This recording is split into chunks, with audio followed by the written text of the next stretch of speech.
RTC, Radio Turrican Sifek, je suis avec Turrican et Romu, on va parler milieu de la pâtisserie juste après ce jingle.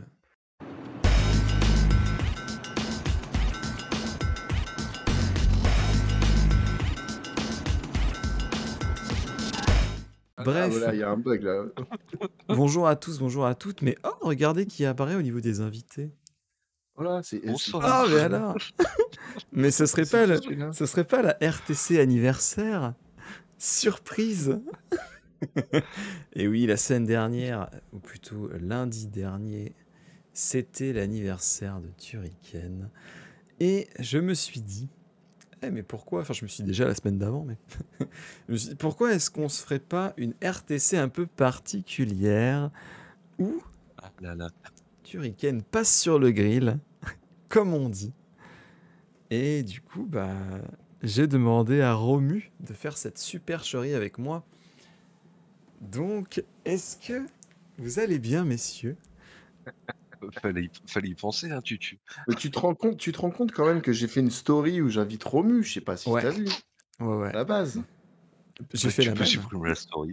Je vais supprimer de ce pas la story. Bonsoir, c'est moi qui passe sur le gris, c'est génial, rien n'est prêt. Total Moi, tout est- freestyle. Ah bah écoutez, vas-y, Moi, c'est tout est marrant. Et prêt. Romu va être l'assistant. C'est cool ça.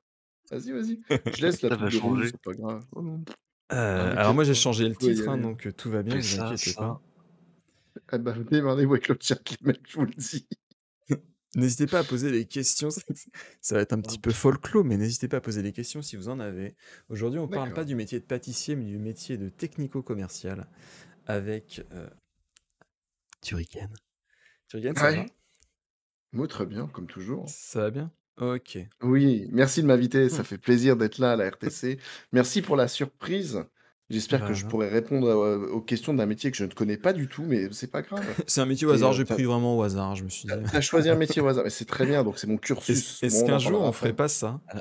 On invite quelqu'un pour parler d'un métier qu'il connaît pas. On va voir C'est un si jeu ça marche. d'impro. Et Alors, question avant tout. J'ai le droit de vas-y, tout de suite, là?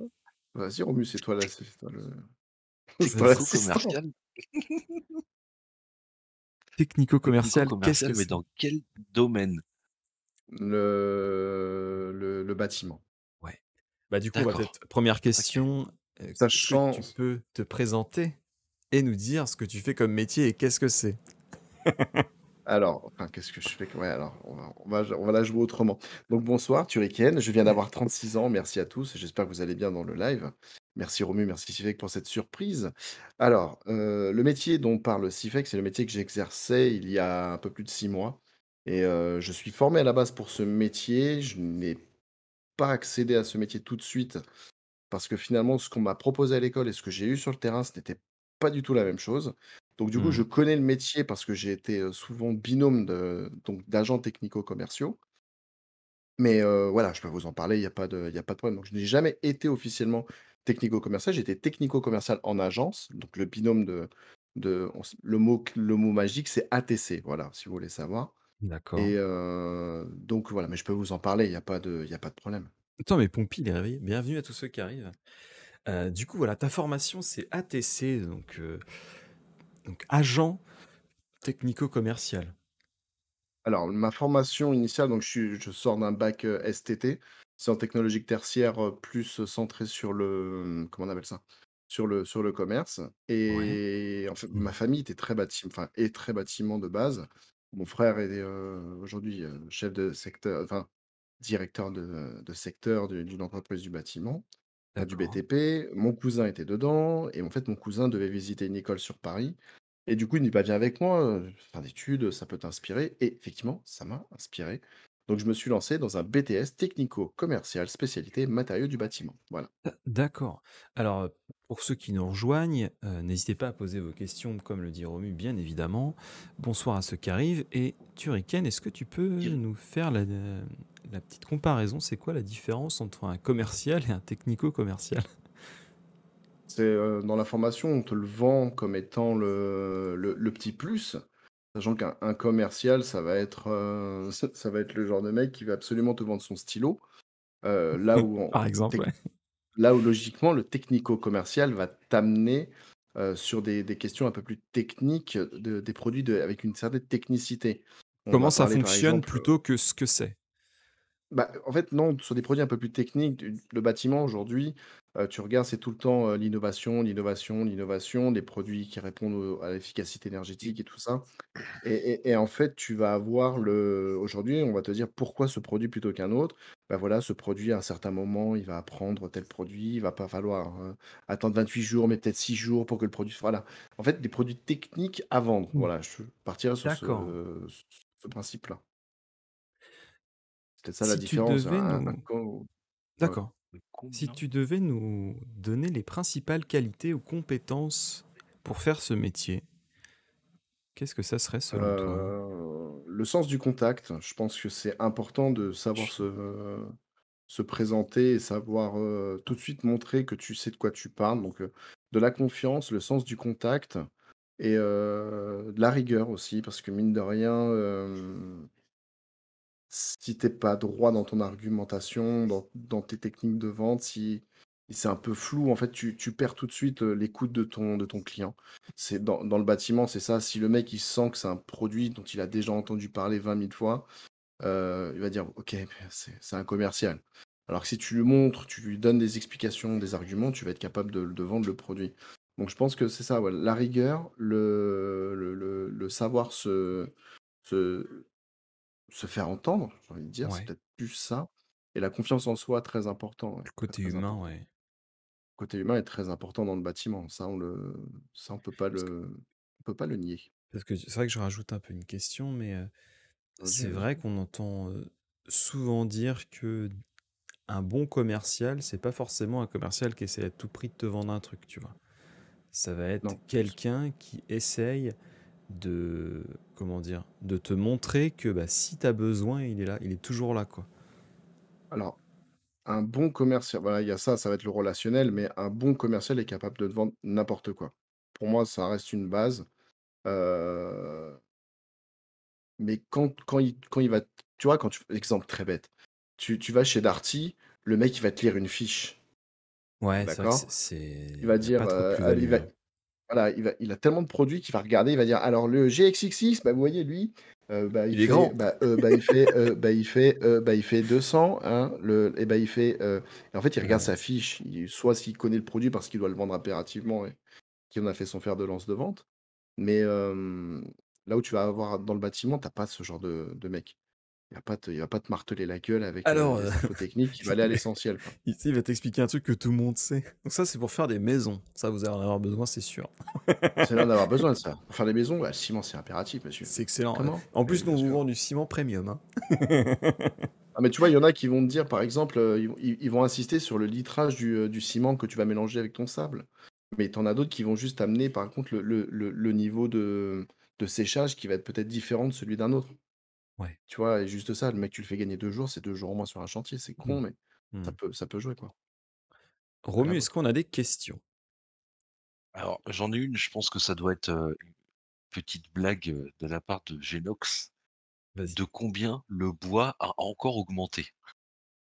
Alors, c'est une vraie question. Aujourd'hui, l'entreprise du bâtiment connaît une crise économique. Je vais dire crise économique pour englober le truc, hein. On n'est pas non plus dans une crise, financière de malade, mais c'est vrai que le bois, l'acier sont des produits à variante journalière. Aujourd'hui, tu vas acheter ton tasseau de bois à 5 €. Demain, tu es pas à l'abri que tu le payes 7 € parce que ton fournisseur n'a pas réussi à l'acheter moins cher et surtout, il l'a acheté dans un packaging. Donc aujourd'hui, le bois, je serais incapable de te dire, C'est comme hein, le pétrole, quoi. c'est aujourd'hui, c'est devenu journalier. L'acier, c'était déjà journalier, mais les fournisseurs arrivaient à maintenir un prix, un prix stable tout au long de l'année. Là, concrètement, ils nous annoncent des augmentations, peut-être 3 fois dans l'année. Aujourd'hui, il m'est arrivé d'acheter des barres de fer des barres de fer. Le fer à plus de 3,50 € le kilo, sachant qu'il y a quelque temps, on était en dessous des 2 €. Oui, Voilà, donc OK. D'accord. Alors et une autre question de Pompi, mmh. la connaissance des produits et du secteur doit être important. Tu dois être un expert presque. Finalement, non? En fait, oui, heu si tu es dans le domaine si tu en fait, là, aujourd'hui, si tu es dans les domaines, que je viens d'évoquer, le bois ou encore les aciers, je pense que tu dois être absolument au courant de comment on appelle ça? Des évolutions du marché. Là, il y a pas si longtemps, j'étais avec un au téléphone avec un fournisseur donc, de tout ce qui est plaques de plâtre et en fait, il m'a donné, il a déjà une projection sur l'année de toutes ces augmentations et Mmh. ils vont pas tout augmenter d'un coup. Ils vont dire: «Bon, les plaques de plâtre ont une hausse entre janvier et mars», par exemple. Là, on nous annonce les profilés, donc tout ce qui est les rails, les montants qui vont augmenter de telle période à telle période, tous les produits isolants qui vont et en fait, les mecs, voilà, ils savent te pour moi, c'est là où tu as des vrais commerciaux. Tu pas juste des mecs qui sont en place, c'est tu des mecs, ils savent le business, ils savent t'annoncer qu'il va y avoir des hausses, que c'est peut-être le moment de faire faire un peu de stock et des choses comme ça, tu vois? Et c'est là le D'accord, où tu pressens cette différence, au bout d'un moment. Enfin, plus je vais développer sur les sujets, à mon avis, vous allez comprendre un peu plus la nuance du technico, commercial. d'accord. Est-ce que tu peux rappeler vite fait ce que c'est un portefeuille client? Pour ceux qui Alors un ne portefeu connaissent pas. alors un portefeuille client, donc je donne l'exemple de là où je bossais, donc j'étais chez Point P, le négoce en matériaux du bâtiment et en gros, le portefeuille client, bah, c'est, bah, voilà, tu as dans la dernière agence où j'étais, on avait, quasiment, plus de 60 clients, je crois, de mémoire. Ah ouais, quand même. Et ouais, ouais, donc c'est pas évident et puis, bah, le portefeuille, c'est tout simplement les clients qui sont suivis, que tu dois aller visiter, que tu dois, peut-être relancer parce qu'ils font beaucoup moins d'achats. Peut-être que tu as certains types de clients, des profils où le mec, il fait pas beaucoup de chiffres, mais c'est le genre de client qui va pas te prendre la tête souvent, donc tu l'accompagnes assez fréquemment, tu vois limite au moins 3 fois par semaine. Le portefeuille client, voilà, c'est ta base de clients que tu dois alimenter et entre guillemets «servir», être là pour eux, quoi. Mmh. Tu parles un peu de négociation, OK. mais comment allier négociation et confiance avec tes clients? Alors aujourd'hui, dans ce milieu-là, j'ai envie de te dire, ta confiance va être, tu arriveras à l'avoir auprès de tes clients, si tu as réussi à répondre à leurs problèmes, de terrain. Mmh. Quand j'étais à la vente, donc au comptoir chez Point P, aujourd'hui, j'étais devenu un référent technique. Donc je faisais du Mmh. commerce, mais j'étais devenu un référent technique parce que dans ma tête, je me prenais pour le Docteur House du bâtiment. Je dis clairement, hein, mon modèle, c'était ça. C'est clairement le mec, il venait avec son problème. Moi, j'étais là, je fais, «C'est un lupus». Non, je déconne.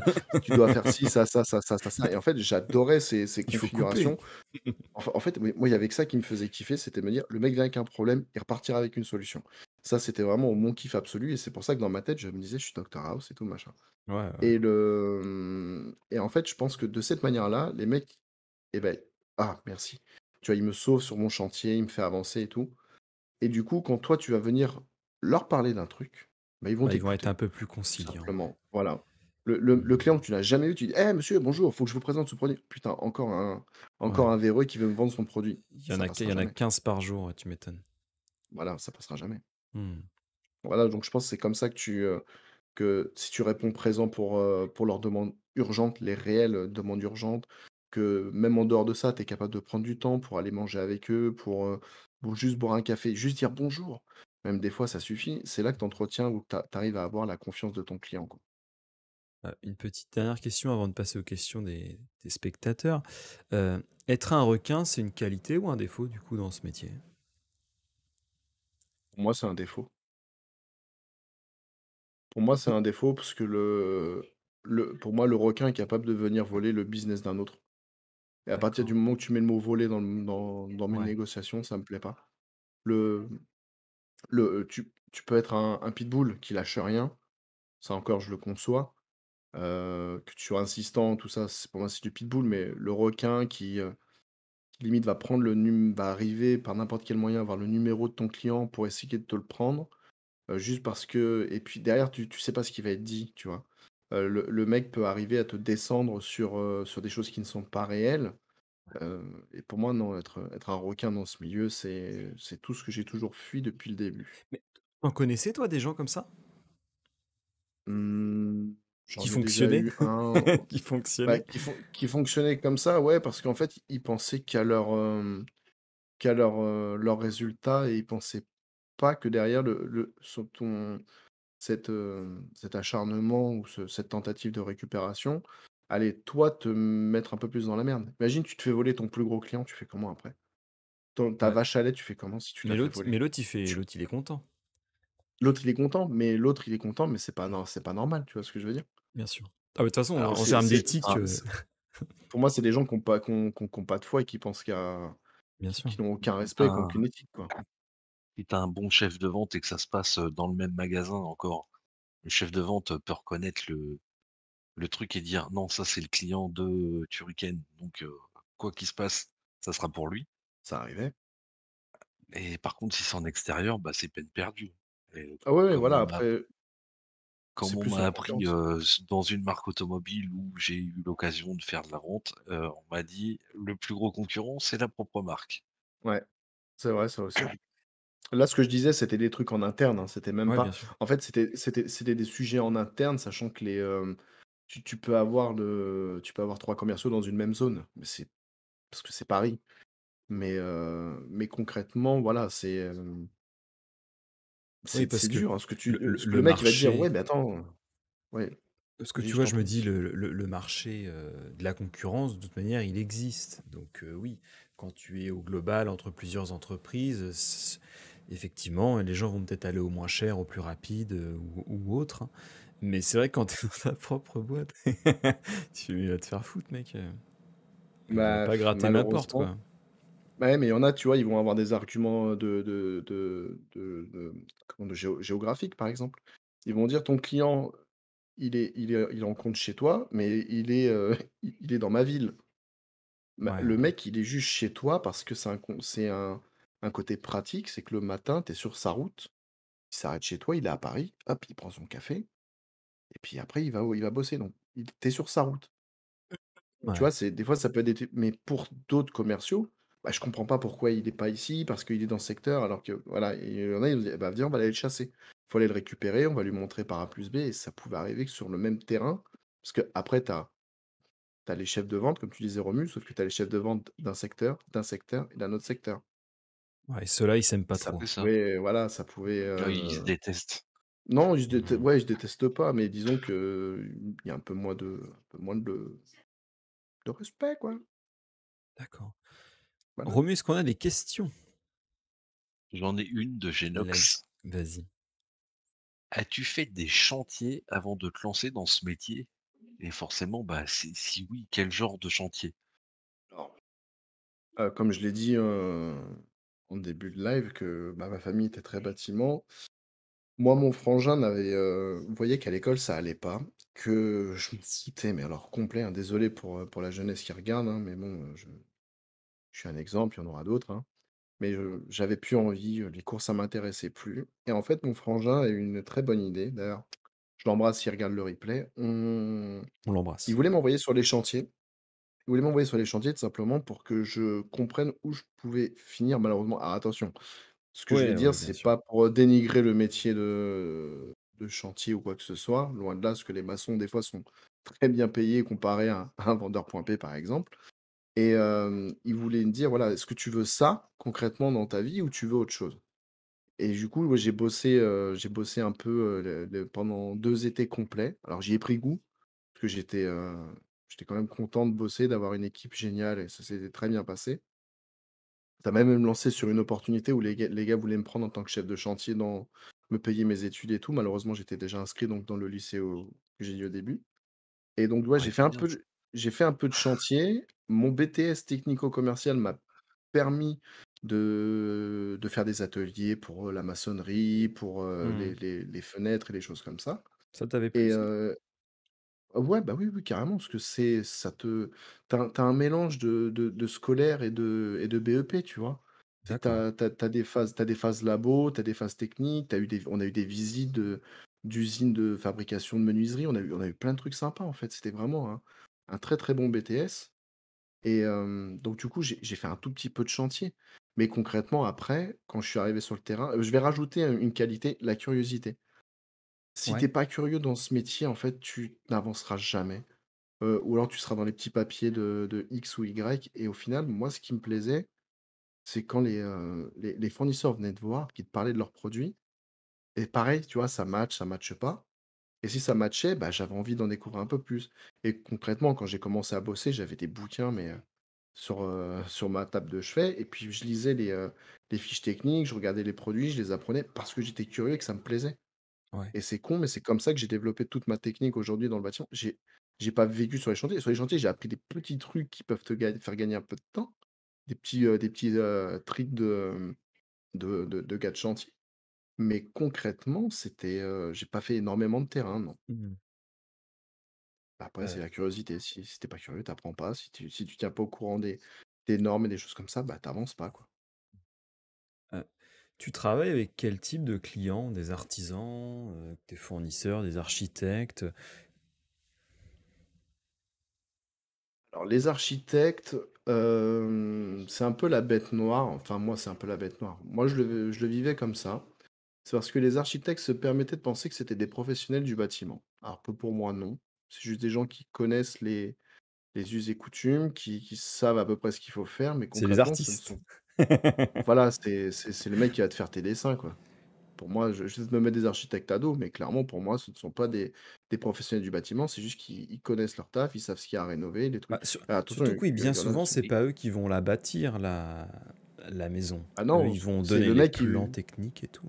C'est un autre je métier, vais ouais. dire, je vais dire à Romu, tiens, dessine-moi cette pomme au détail près. Voilà, je suis l'architecte, je t'ai demandé de le faire. Maintenant, Romu, bah, s'il est mauvais, il va me dessiner un rond avec une feuille. S'il est bon, bah, ah, il va faire un truc pas trop mal. Puis s'il est très nul, il va me dire, je ne veux pas de ton affaire. Voilà, c'est aussi simple que ça, hein. On réagit dans le chat en disant, les architectes veulent faire des maisons volantes. Bien c'est joué, un peu Gémex. ça, oui. C'est un peu ça, mais C'est, concrètement, donc je bossais avec eux, mais sinon, la plupart du temps, c'est des chefs d'entreprise, c'est des maçons, c'est des fournisseurs, d'accord, beaucoup d'artisans, fournisseurs, quoi. beaucoup d'artisans, ouais. De toute façon, c'est le cœur du métier, hein. Tu Tu regardes, bosses avec des groupes ou uniquement des particuliers? alors Un les peu des 2 particuliers, peut-être? c'est bah, alors les sociétés énormément. Il fut un temps chez Point P, les sociétés, c'était 98. Et heu, des grosses sociétés ou alors, Bah, Bouygues, Eiffage, oui, oui, Ah ça ouais, pouvait arriver, d'accord, ouais, sauf ça que peut être des grosses sauf que boîtes. Sauf que encore une fois, voilà, là, tu as une division, c'est que, ceux que tu voyais sur le terrain, c'était les chefs de chantier qui venaient acheter du matos, mais tout le travail avait été fait en amont par les services grands comptes. Tu te doutes bien que Eiffage n'achète pas le ciment au même prix que la société Romu 47F, Ouais. qui est là depuis 3 ans dans le milieu, quoi. Si je peux me permettre une Forcément, on est remarque, d'accord. c'est intéressant parce que j'ai souvent entendu dire que le milieu du bâtiment, c'est un milieu qui est très, pas fermé, mais tu sais, c'est dur de mettre les pieds dedans en tant que nouveau, quoi. Il f C'est-à-dire, on m'a souvent dit: «Fais attention», C'est enfin pas pas fermé, pas mais c'est pas ouvert. C'est ah peut-être ça. oui, je comprends ce que tu veux me dire, Sifek.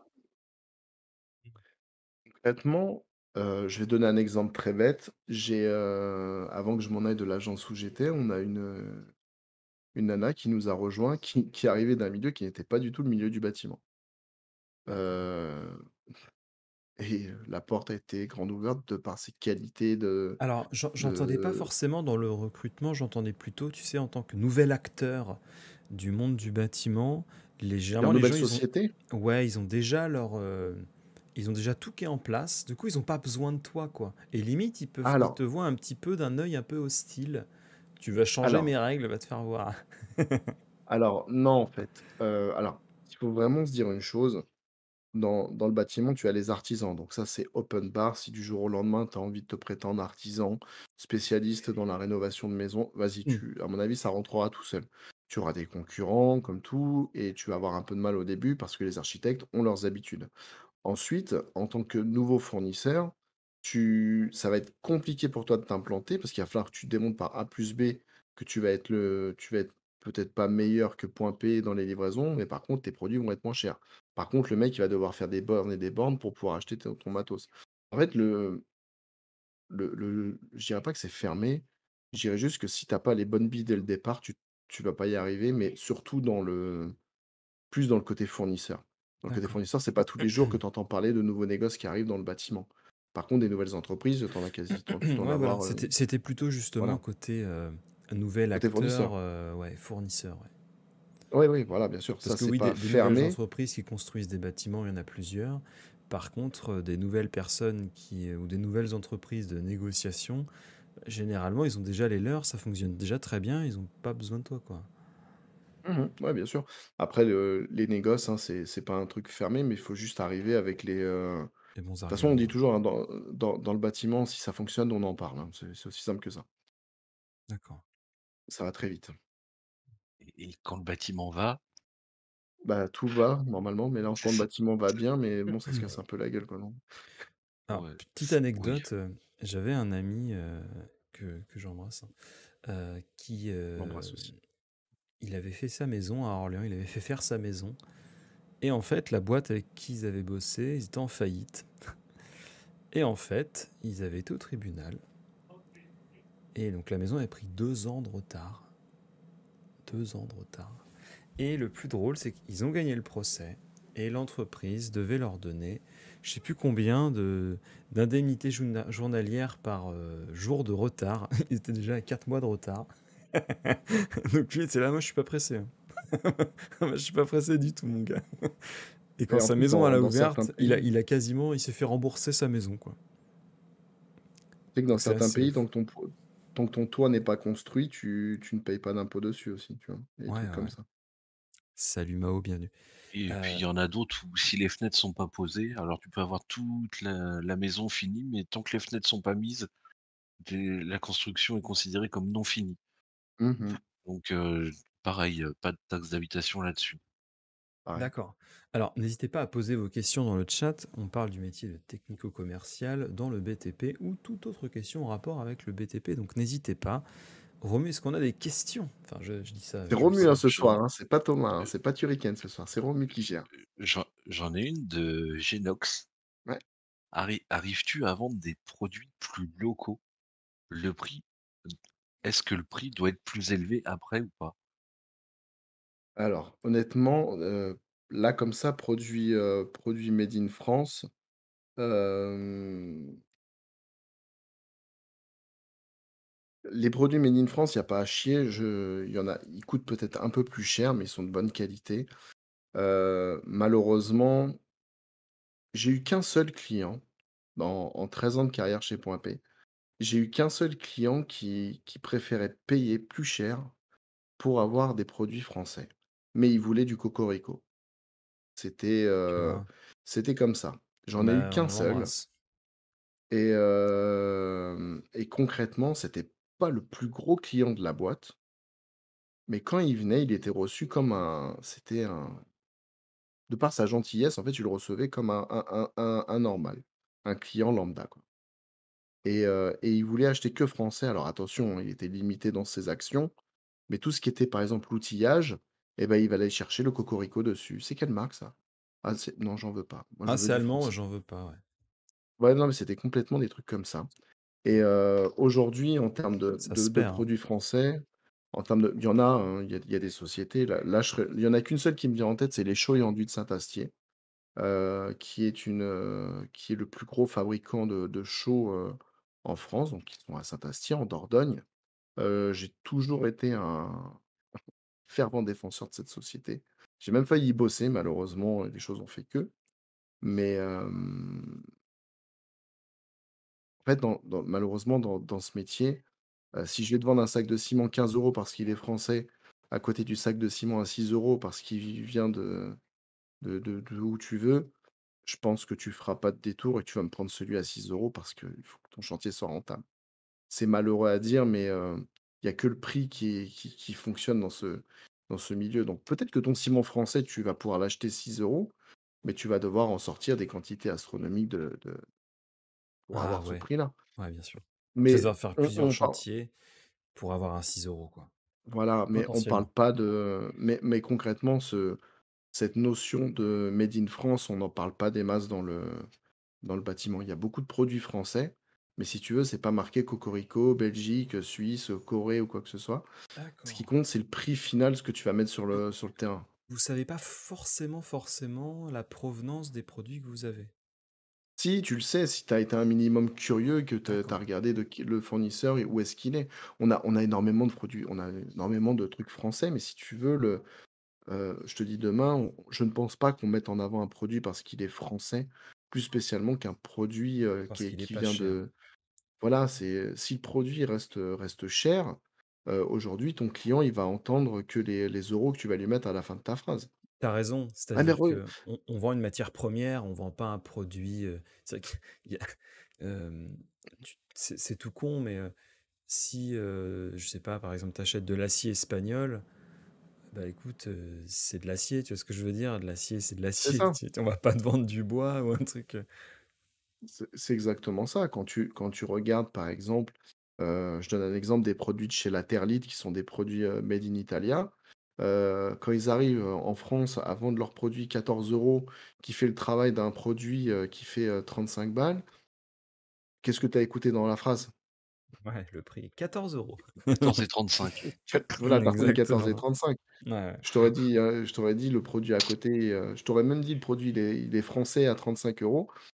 Tu aurais même pas fait la diff, tu vois? Ouais. C'est Ah, Si bête ça à avait dire. été à 16, ouais, c'est pas peut-être, tu sûr, vois. c'est pas sûr, c'est pas sûr.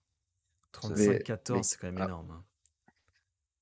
Mais voilà, tu as des exemples comme ça qui font qu'aujourd'hui, ton client, encore une fois, le côté technico-commercial, moi aujourd'hui, je vais avoir plus de facilité juste avec ces 2 arguments, de dire: «Regarde le produit, il fait le même travail que celui-là et en plus il coûte 14 balles.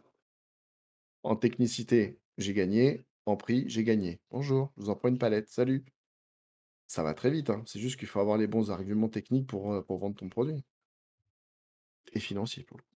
Hem, est-ce que dans ton métier, tu as des appels d'offres que tu es amené à gérer de A à Z?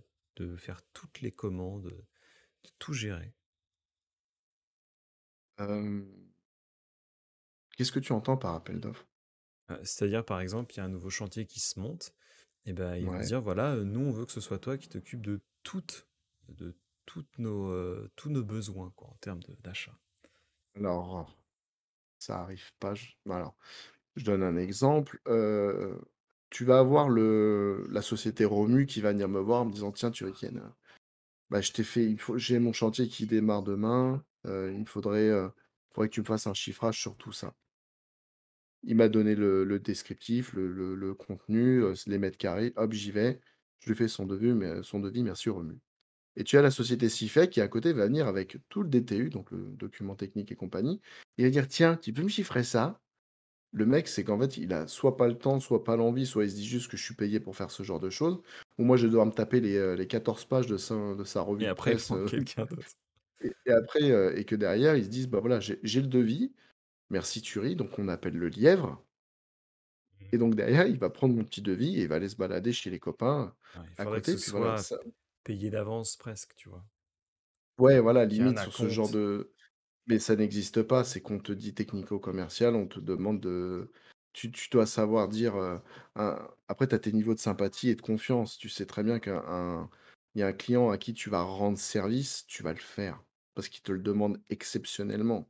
En revanche, si c'est un connard qui te le demande à chaque fois qu'il a un devis, bah, au Ouais, bout d'un moment, ou même un moi je tout bâclais nouveau les qui a l'air devis, louche, quoi. quoi. Un tout nouveau qui a l'air louche, tu sens que tu vas être le lièvre, quoi, c'est sûr. Mais Tu concrètement, donnes des les faux les chiffres. appels d'offres les appels d'offres, ça tu le sais quand ton client a envie de passer avec toi, si tu es trop cher, il reviendra te voir. S'il en a rien à secouer de toi, tu lui auras fait son devis, quand tu vas le relancer, il va dire: «Bah non, j'ai déjà commandé, tu étais trop cher». Tu commences à dire: «Mmh, d'accord, bah, la prochaine fois, je te placerai peut-être pas en priorité sur ton gros devis». Parce qu'au final, tu cherches juste le moins cher, tu reviens pas vers moi et tu en as rien à secouer de moi. Là où, par exemple, bah, là, le mec, il vient, «Ah putain et ton concurrent, il est 200 € plus cher». «Bah, vas-y, je te fais la livraison gratos et puis ça, je te baisse un peu le prix». Voilà, bah, là, on signe tout de suite et c'est fait, tu vois? Il y a des échanges comme ça où les mecs, ils cherchent juste le profit. Tu en as d'autres qui veulent travailler avec toi, même si tu es un peu plus cher parce qu'ils ont des obligations. Mais sur les offres, non, il y en a pas non plus des masses comme ça. C'est très rare. Ça nous concerne pas, en fait. Mmh. Parce que ces clients-là, prennent pas en compte moi, c'est ce que j'appelle le capital sympathie. Oui. Quand tu as un commercial qui s'est donné la peine de déjà, ne serait-ce que monter un devis, Mmh. surtout dans le Ouais, bâtiment, c'est ça long doit en prendre plus, un tu temps disais, hein. monstrueux. c'est super long à faire. Derrière, bah, il y a quand même un et par correction, c'est ne serait-ce que par correction, c'est tu rappelles ce gars-là et tu lui dis: «Bah, écoute, moi je veux bien bosser avec toi, mais qu'est-ce que tu peux faire? Parce que j'ai trouvé un peu moins cher». C'est alors oui, peut-être pas tourner de cette façon-là, mais Mmh. l'expliquer avec vos mots à vous, quoi, si tu vois ce que Et je vais te le dire clairement, Romu, il y a pas de souci, c'est que moi j'avais un client, là où j'étais avant. Le mec à chaque fois, il m'envoyait ses descriptifs complets et il me disait: «Tu peux me faire le devis s'il te plaît?» La première fois, j'ai gueulé, j'ai dit: «Mais je suis pas son bureau d'études». On m'a dit: «Ouais, mais tu es technico-commercial, tu es censé faire ça». Et c'était un de mes responsables qui m'avait dit ça parce que lui, il avait été à ma place. Sauf que moi, je lui dis: «Écoute, si toi, tu aimais bien te faire perdre ton temps pour que ton devis soit mal fait, qu'on vienne te dire que l'autre, il est moins cher parce que tu as oublié un poste, tu as fait ci, tu as mis ça en plus, que l'autre n'a ah, pas mis et tout», ça m'intéressait pas. Donc première fois, donc je me fais réprimander. Deuxième fois, il recommence, sauf que la première fois, c'était pas passé. La deuxième, j'ai dit: «Moi, au bout d'un moment, je suis désolé, je suis pas à son bureau d'études. S'il a pas les moyens de se payer un bureau d'études, c'est pas à moi de lui faire ses devis et faire mon pointage». Donc du coup, on m'a encore dit: «Tu es technico-commercial, tu dois le faire». Je dis: «Bah non, en fait, je suis pas, il y a rien qui m'oblige. Moi, on m'a dit de faire des devis et des commandes. Je suis pas un bureau d'études, je suis désolé, ça rentre pas dedans, quoi». Mmh. Et au final, ce mec-là, tu te rends compte qu'il y a eu une fois sur peut-être 4 fois où il a demandé à faire le truc, où c'est passé. Mais tu dis au final, tu as perdu ton temps et tu as peut-être perdu d'autres business à côté avec des clients où tu as pris du retard ou des choses comme ça. En fait, il faut savoir quand le quand c'est bête à dire, mais au bout d'un moment, on parlait du portefeuille, mais dans le portefeuille, il y a toujours les petites annotations, client chronophage, client machin, client, c'est à toi de juger dans ton portefeuille, de dire le mec il t'appelle tous les jours pour te dire que tu es trop cher. Au bout d'un moment, tu lui dis: «Bah, écoute, envoie-moi tes factures à la fin du mois, je regarderai. Mais m'appelle pas tous les jours pour me dire que le prix de machin est trop cher, le prix de machin est trop cher». Tu vas voir le mec qui va te demander 50 devis, il y en a peut-être que 2 qui vont passer. Tu dis: «Mais pourquoi je perds mon temps?» Au bout d'un moment, tu fais des ah, chiffrages rapides. Bah, c'est un peu dans cet esprit-là, au final. Quand tu regardes le ah, portefeuille, les c'est annotations et ce genre de choses. c'est le problème du commerce, c'est qu'on est tous un peu dans le même bateau avec les devis. Sauf que c'est pas les Fais-moi un mêmes, devis, s'il te plaît. c'est pas C'est les pas les c'est mêmes pas les mêmes montants, c'est pas les mêmes c'est pas montants, les c'est mêmes pas les mêmes besoins. produits. Mais c'est exactement la même chose, ça reste du commerce, au final. Heu, d dans Alors, ce bah, milieu d'ailleurs, tout le monde moi se j'ai une connaît ou question pas? pour moi, excuse-moi Ah si vas-y, fait non, vas-y, je t'en prie, ouais, je vas-y, vas-y. j'ai une question pour, de moi pour, Turrican. Mais là, dans le chat, c'est moi qui l'ai mis. Tu l'as pas mis dans le chat? Non, je l'ai pas mis dans le chat, non, pas celle-là. Il faut que je rajoute +1 d'ailleurs à côté parce que sinon, je vais être perdu dans les comptes à la fin du live. Heu, le système de rémunération, il est comment? À la commission, il y a un pourcentage, il y a un fixe, c'est tout le temps fixe? Il y Alors, a Bonne le question, hein, dans le chat, Romu. le métier de technico-commercial veut que tu sois, rémunéré, je vais donner l'exemple de Point P, parce que j'ai connu que celui-là concrètement, mais ce qu'on t'apprend à l'école, c'est à peu près le même principe. C'est que tu es, sur une base salariale et derrière, en fonction de tes résultats, donc la marge que tu auras aussi à dégager, le chiffre d'affaires qui sera atteint, les incentives, donc les petites OP montées à côté, tout ça que tu auras réussi, les fils rouges de ton chef des ventes, enfin, voilà, il y a plein de trucs qui rentrent en ligne de compte, le nombre de clients que tu as ouverts, le nombre de clients que tu as relancés, le nombre de clients que tu as suivis. Il y a énormément de trucs. Moi, par exemple, quand j'étais technico-commercial agence, donc le binôme du technico-commercial terrain, je touchais rien. Et en fait, je me suis un peu battu, chez Point P à l'époque parce que j'estimais que l'autre, il prend toutes les primes, mais est-ce qu'il a fait les devis? Est-ce qu'il a fait les commandes? Est-ce qu'il a fait les livraisons? Non, il m'a juste dit: «Il faudrait que tu appelles bidule pour voir, il a un devis en cours». Et je trouvais ça d'une injustice, mais je l'ai même dit, hein, dans mes rapports, dans mes entretiens. J'ai dit: «Je suis désolé, mais à un moment, vous voulez que les gens, ils aient du mordant». Moi, aujourd'hui, j'ai plus envie parce qu'au final, je me dis: «Je fais un boulot de secrétaire, quoi». Je suis ouais, juste là pour prendre les commandes et les devis, décrocher le téléphone quand papy machin appelle et au final, qui c'est qui prend les primes? C'est le commercial.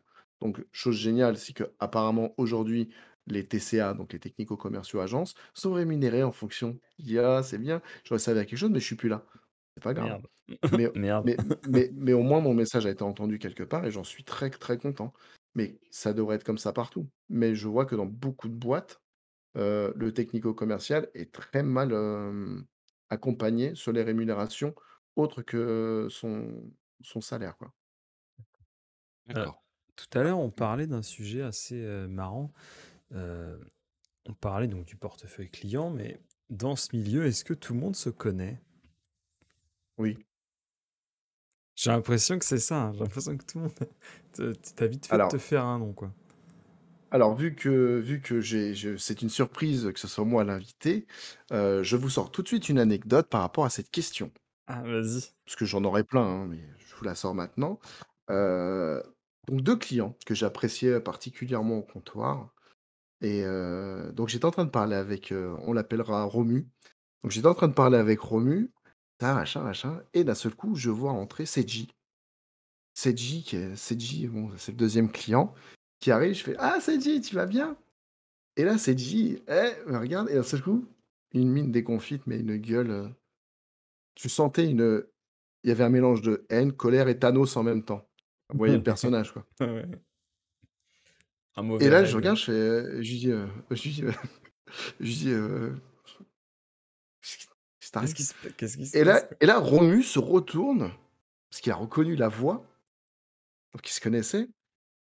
Et alors là, désolé pour les enfants, mais je peux pas mettre de bip, mais je vais essayer de non, je serai Attends, pas soft. moi, je vais C'est faire moi les c'est bips. moi Je vais faire l'invité. les bips. Heu, Toi là, sale enculé, Bip, ouais. Ouais, ouais, sale connard. bip. Et là, tu te regardes, tu dis: «Qu'est-ce qui se passe?» Et là, ils viennent, ils sortent les... C'était les Alors toi, Lopez. t'es en plein milieu. Toi, tu en plein milieu, tu te dis: «Les 2, je les aime bien». Ah bah, Et toi, non, on va pas boire un peu de café, non, le café, non, on oublie. Je dis: «Mais qu'est-ce qui t'arrive?» «Ouais, tu sais très bien de quoi je parle, enculé». Je fais: «Ouais, OK, d'accord».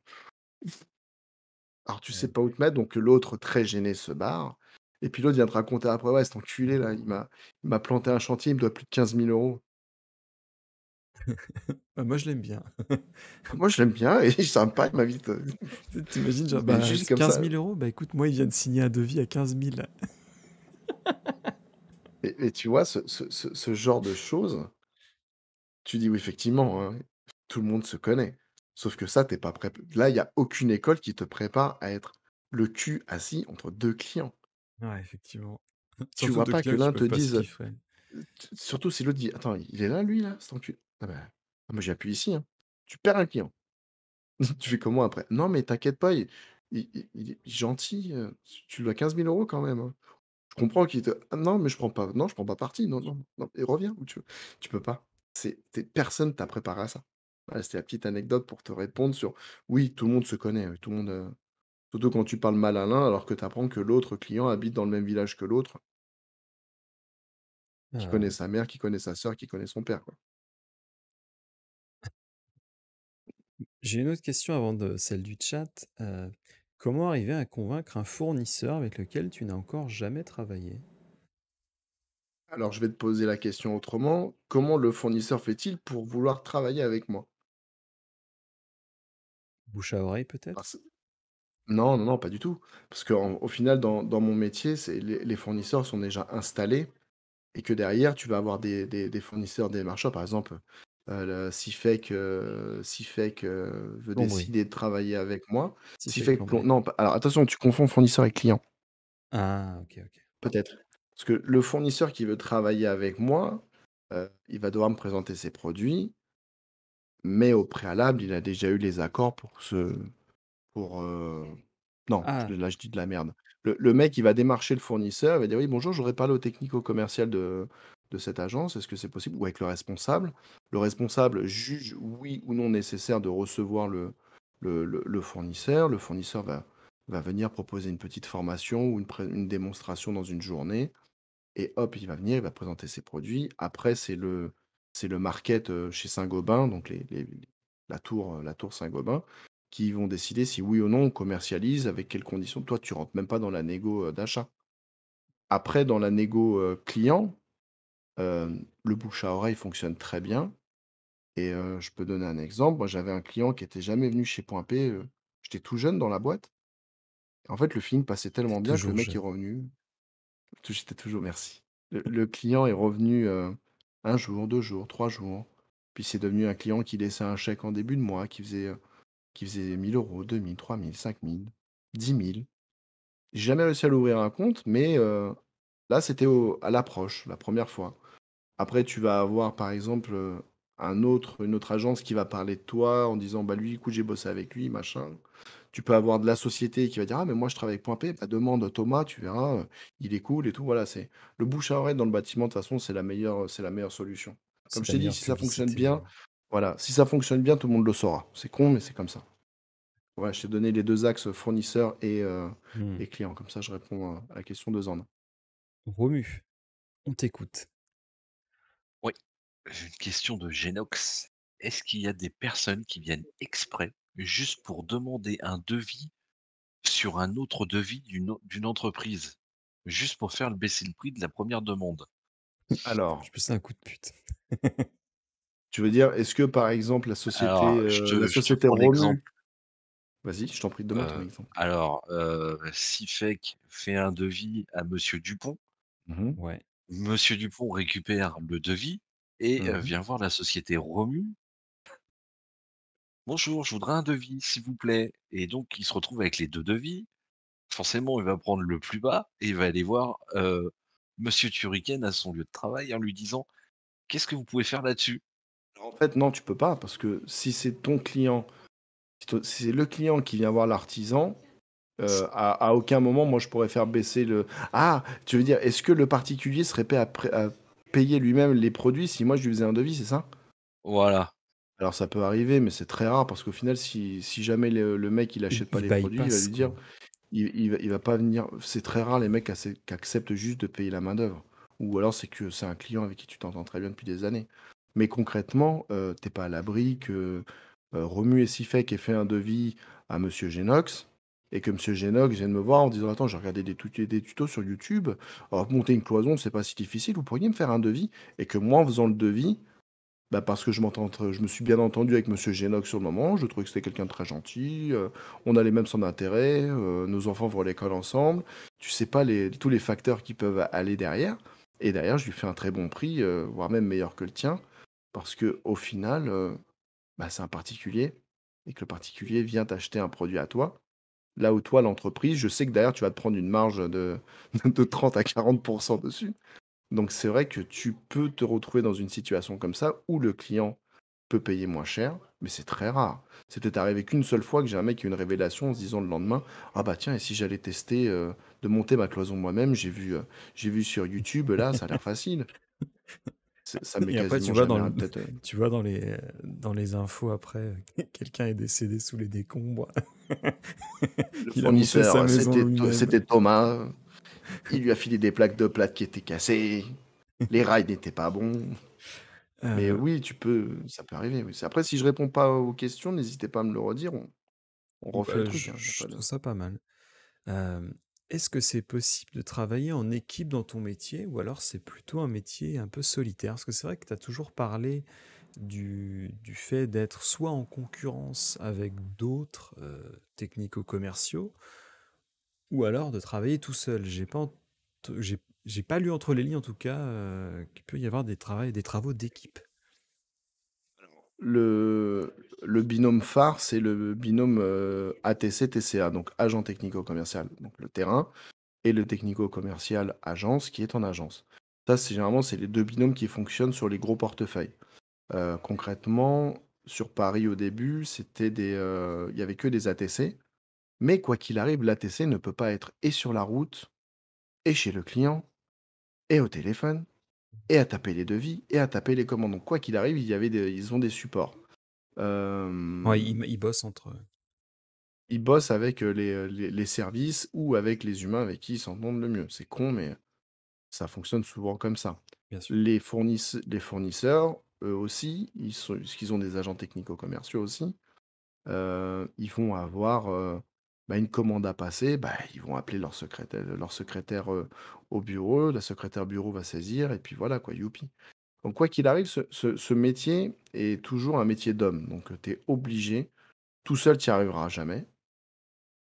Tu peux, D'humain, hein. mais ouais, d'humain, mais si tu veux le faire tout seul, tu vas te brûler les ailes en fait et tu vas perdre énormément de temps et tu seras jamais dans cette zone de confiance vis-à-vis de ton client. Ah Il y a putain, le nez j'ai entre oublié, tous les merde, bah, feux. j'ai fait le truc de l'autre, machin, tu peux pas. Tu peux pas, il y a trop de balles qui fusent, tu peux pas toutes les esquiver. Et c'est très, ça reste quoi qu'il arrive un travail d'équipe. Si Sifek peut pas faire le devis pour Romu, bah, éventuellement Sifek va venir me demander parce que moi je veux pas laisser Romu dans la merde et puis voilà, c'est toujours toujours en équipe. Toujours, D'accord. toujours en équipe. Ouais. Romu, on a des questions. On a une question de Skyred Tsuki. Oui, bah oui. Alors, dédicace à Skyred parce que ce soir, il est pas là, donc Pourquoi il est pas hashtag là? Skyred. Pourquoi il est Est-ce pas qu'on là? gagne bien sa vie? Ah oui, les questions phares. Alors, est-ce qu'on gagne bien sa vie? Écoute, je suis sur ma Alors troisième déjà, Lamborghini. déjà, t'as ta bagnole, tu payes pas ton essence, Il y a des payes pas ta avantages, ouais. bouffe. Ouais, il y a des avantages. Bah oui, tu manges du T'as ciment. t'as une certaine bah, tu te fais souvent inviter par les clients aussi, hein, faut pas oublier. Enfin, tu invites, mais tu te fais aussi inviter des fois. Tu, tu as ton fixe. Si tu te déchires, tu auras tes petites primes qui peuvent te faire un deuxième salaire sur le même mois. Tu as les petits avantages à côté. Tu peux avoir exemple chez Point P, tu peux te retrouver à partir une semaine en vacances, en séminaire. Un Sûr. exemple. Avec le Tiens, bah, fournisseur de... tu te le notes dans un coin, Romu, ça serait une anecdote. Ça serait une anecdote, tu diras vacances. Tu me diras juste vacances et séminaire. Tu me diras Vacances. séminaire et j'y penserai. Pour pas oublier. D'accord. Et concrètement, oui, tu gagnes bien ta vie si tu cravaches. Un jeune qui débute, s'il n'est pas étouffé par le boulot, il aura le temps d'encaisser et tout. Mais si dès le début, t'es plongé, t'arrives avec un portefeuille de 80 clients qu'il faut cravacher comme un porc, je pense que ça peut décourager. Mais après, il faut bien noter une chose très très importante. Le métier de technico-commercial, je vous le décris en version point P, donc chez un négoce des matériaux du bâtiment. On peut aussi en parler côté fournisseur, parce que voilà, les fournisseurs ont aussi des agents technico-commerciaux. Donc il y a vraiment, c'est pas la même chose, mais la base reste la même, quoi. D'accord. Romu, je vois qu'on a des questions qui s'affolent. Merci à tous, hein. Merci C'est pour les génial. questions, merci. Ouais. On t'écoute, Romu. Alors, attends, on va finir avec Ouais, dans hashtag l'ordre. Skyred. Est-ce qu'il compte en faire ça toute sa vie? Alors non, parce que je ne suis Non. plus en fonction de ce métier. Même si ça Euh, aura un rapport quand même. Même si ça aura un rapport quand même par la suite. Mais concrètement, je ne suis plus. J'ai eu juste pendant 13 ans quand même. 2 ans.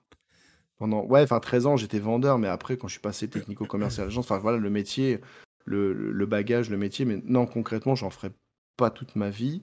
Là, quand j'ai quitté Point P pour aller travailler donc chez un client, c'était pour essayer de me sortir de cet espace négoce pour découvrir de l'autre côté du comptoir.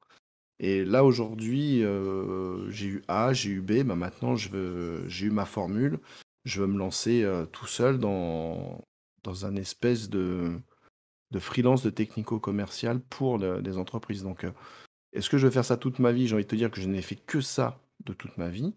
Bon, mis à part quand je racontais à Romu Sifek qu'avant, je mettais les doigts dans la pâtisserie et dans la Les doigts, boulangerie, mais point. sinon, les Point. doigts, point. Les points dans la boulangerie et dans la pâtisserie. Mais concrètement, j'ai toujours fait ça de toute ma vie et j'ai jamais eu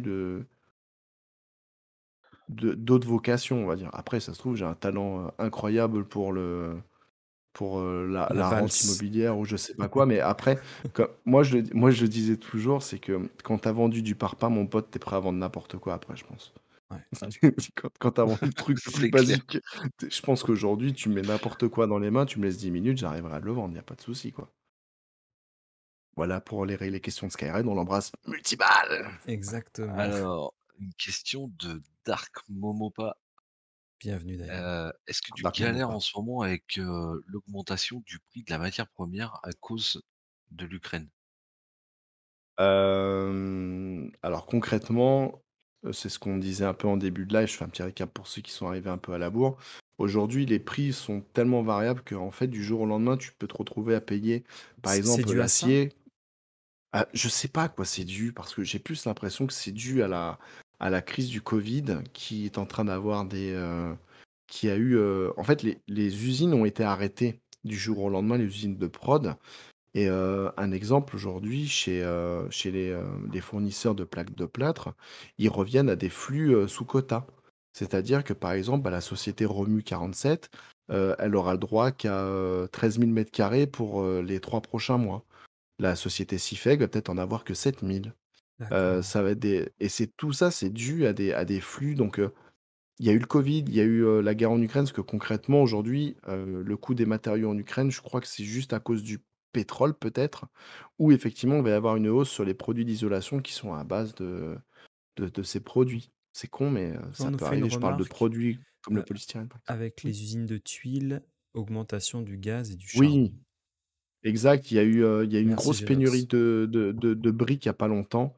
Je crois même qu'il y a encore des ruptures aujourd'hui. Il y a pas mal de les constructions de briques en même temps. Les constructions de briques ont eu un renouveau ces 2 dernières années, que là, je pense qu'il y a dû avoir un peu de retard et que ça a dû prendre un coup dans la gueule, parce qu'effectivement, la terre cuite a eu un gros coup dans la gueule. Je pense à Wienerberger et à Terreal, par exemple. Et ça a été un peu compliqué ces derniers temps. Ouais. Donc, Rien à voir quoi avec le qu'il arrive, hamburger, hein. rien à voir avec le Non, Wienerberger. parce que je... C'est pas le nouveau burger de Burger King, hein, le Wienerberger. Non, voilà. Je préfère juste préciser parce que on a quand même des gourmands dans le chat. Alors, et moi, je disais, donc on parlait de moi, est-ce que j'ai été impacté? Donc non, vu que je ne suis plus en poste de technico-commercial, donc ces flux-là, je les ai pas connus. Moi, je les ai connus en tant que client, et c'était surtout sur le bois, où je voyais des prix à 32 € le mètre carré, le Mais contreplaqué personne va l'acheter, quoi. lambda, personne. Bah, moi, je l'ai acheté, mais j'ai trouvé des fournisseurs moins chers qui me le vendaient à 19. Et là, voilà, tu vois, c'est des exemples, et c'était pour ça qu'on me payait en même temps, pour aller chercher moins cher le produit. L'acier que j'ai connu à moins de 2 euros, je l'ai connu à 2,50 € il y a encore 2 mois. Là, je suis passé à 3,25 €. Je me dis, ouais, ça a décollé dans tous les sens. Qu'est-ce qui Hmm. se passe? Puis, bah, les fournisseurs te répondent, bah, c'est la crise. Ah, bah oui, je sais, mais quand même, c'est la crise, mais c'est pas une raison pour que tu mettes le tube de vaseline avec en plus, hein. Je suis désolé, quoi. Mais oui, oui, Romu, là, tout le monde est touché. Romu, est-ce qu'on a encore des questions? Attends, là, machin. Attention, Là, En comme fait, ça, j'en vois pas. Bah moi j'en vois une. Ce que Sifek ne vous dit pas, monsieur, dame, c'est qu'il est en train de former Romu parce que je vais m'en aller.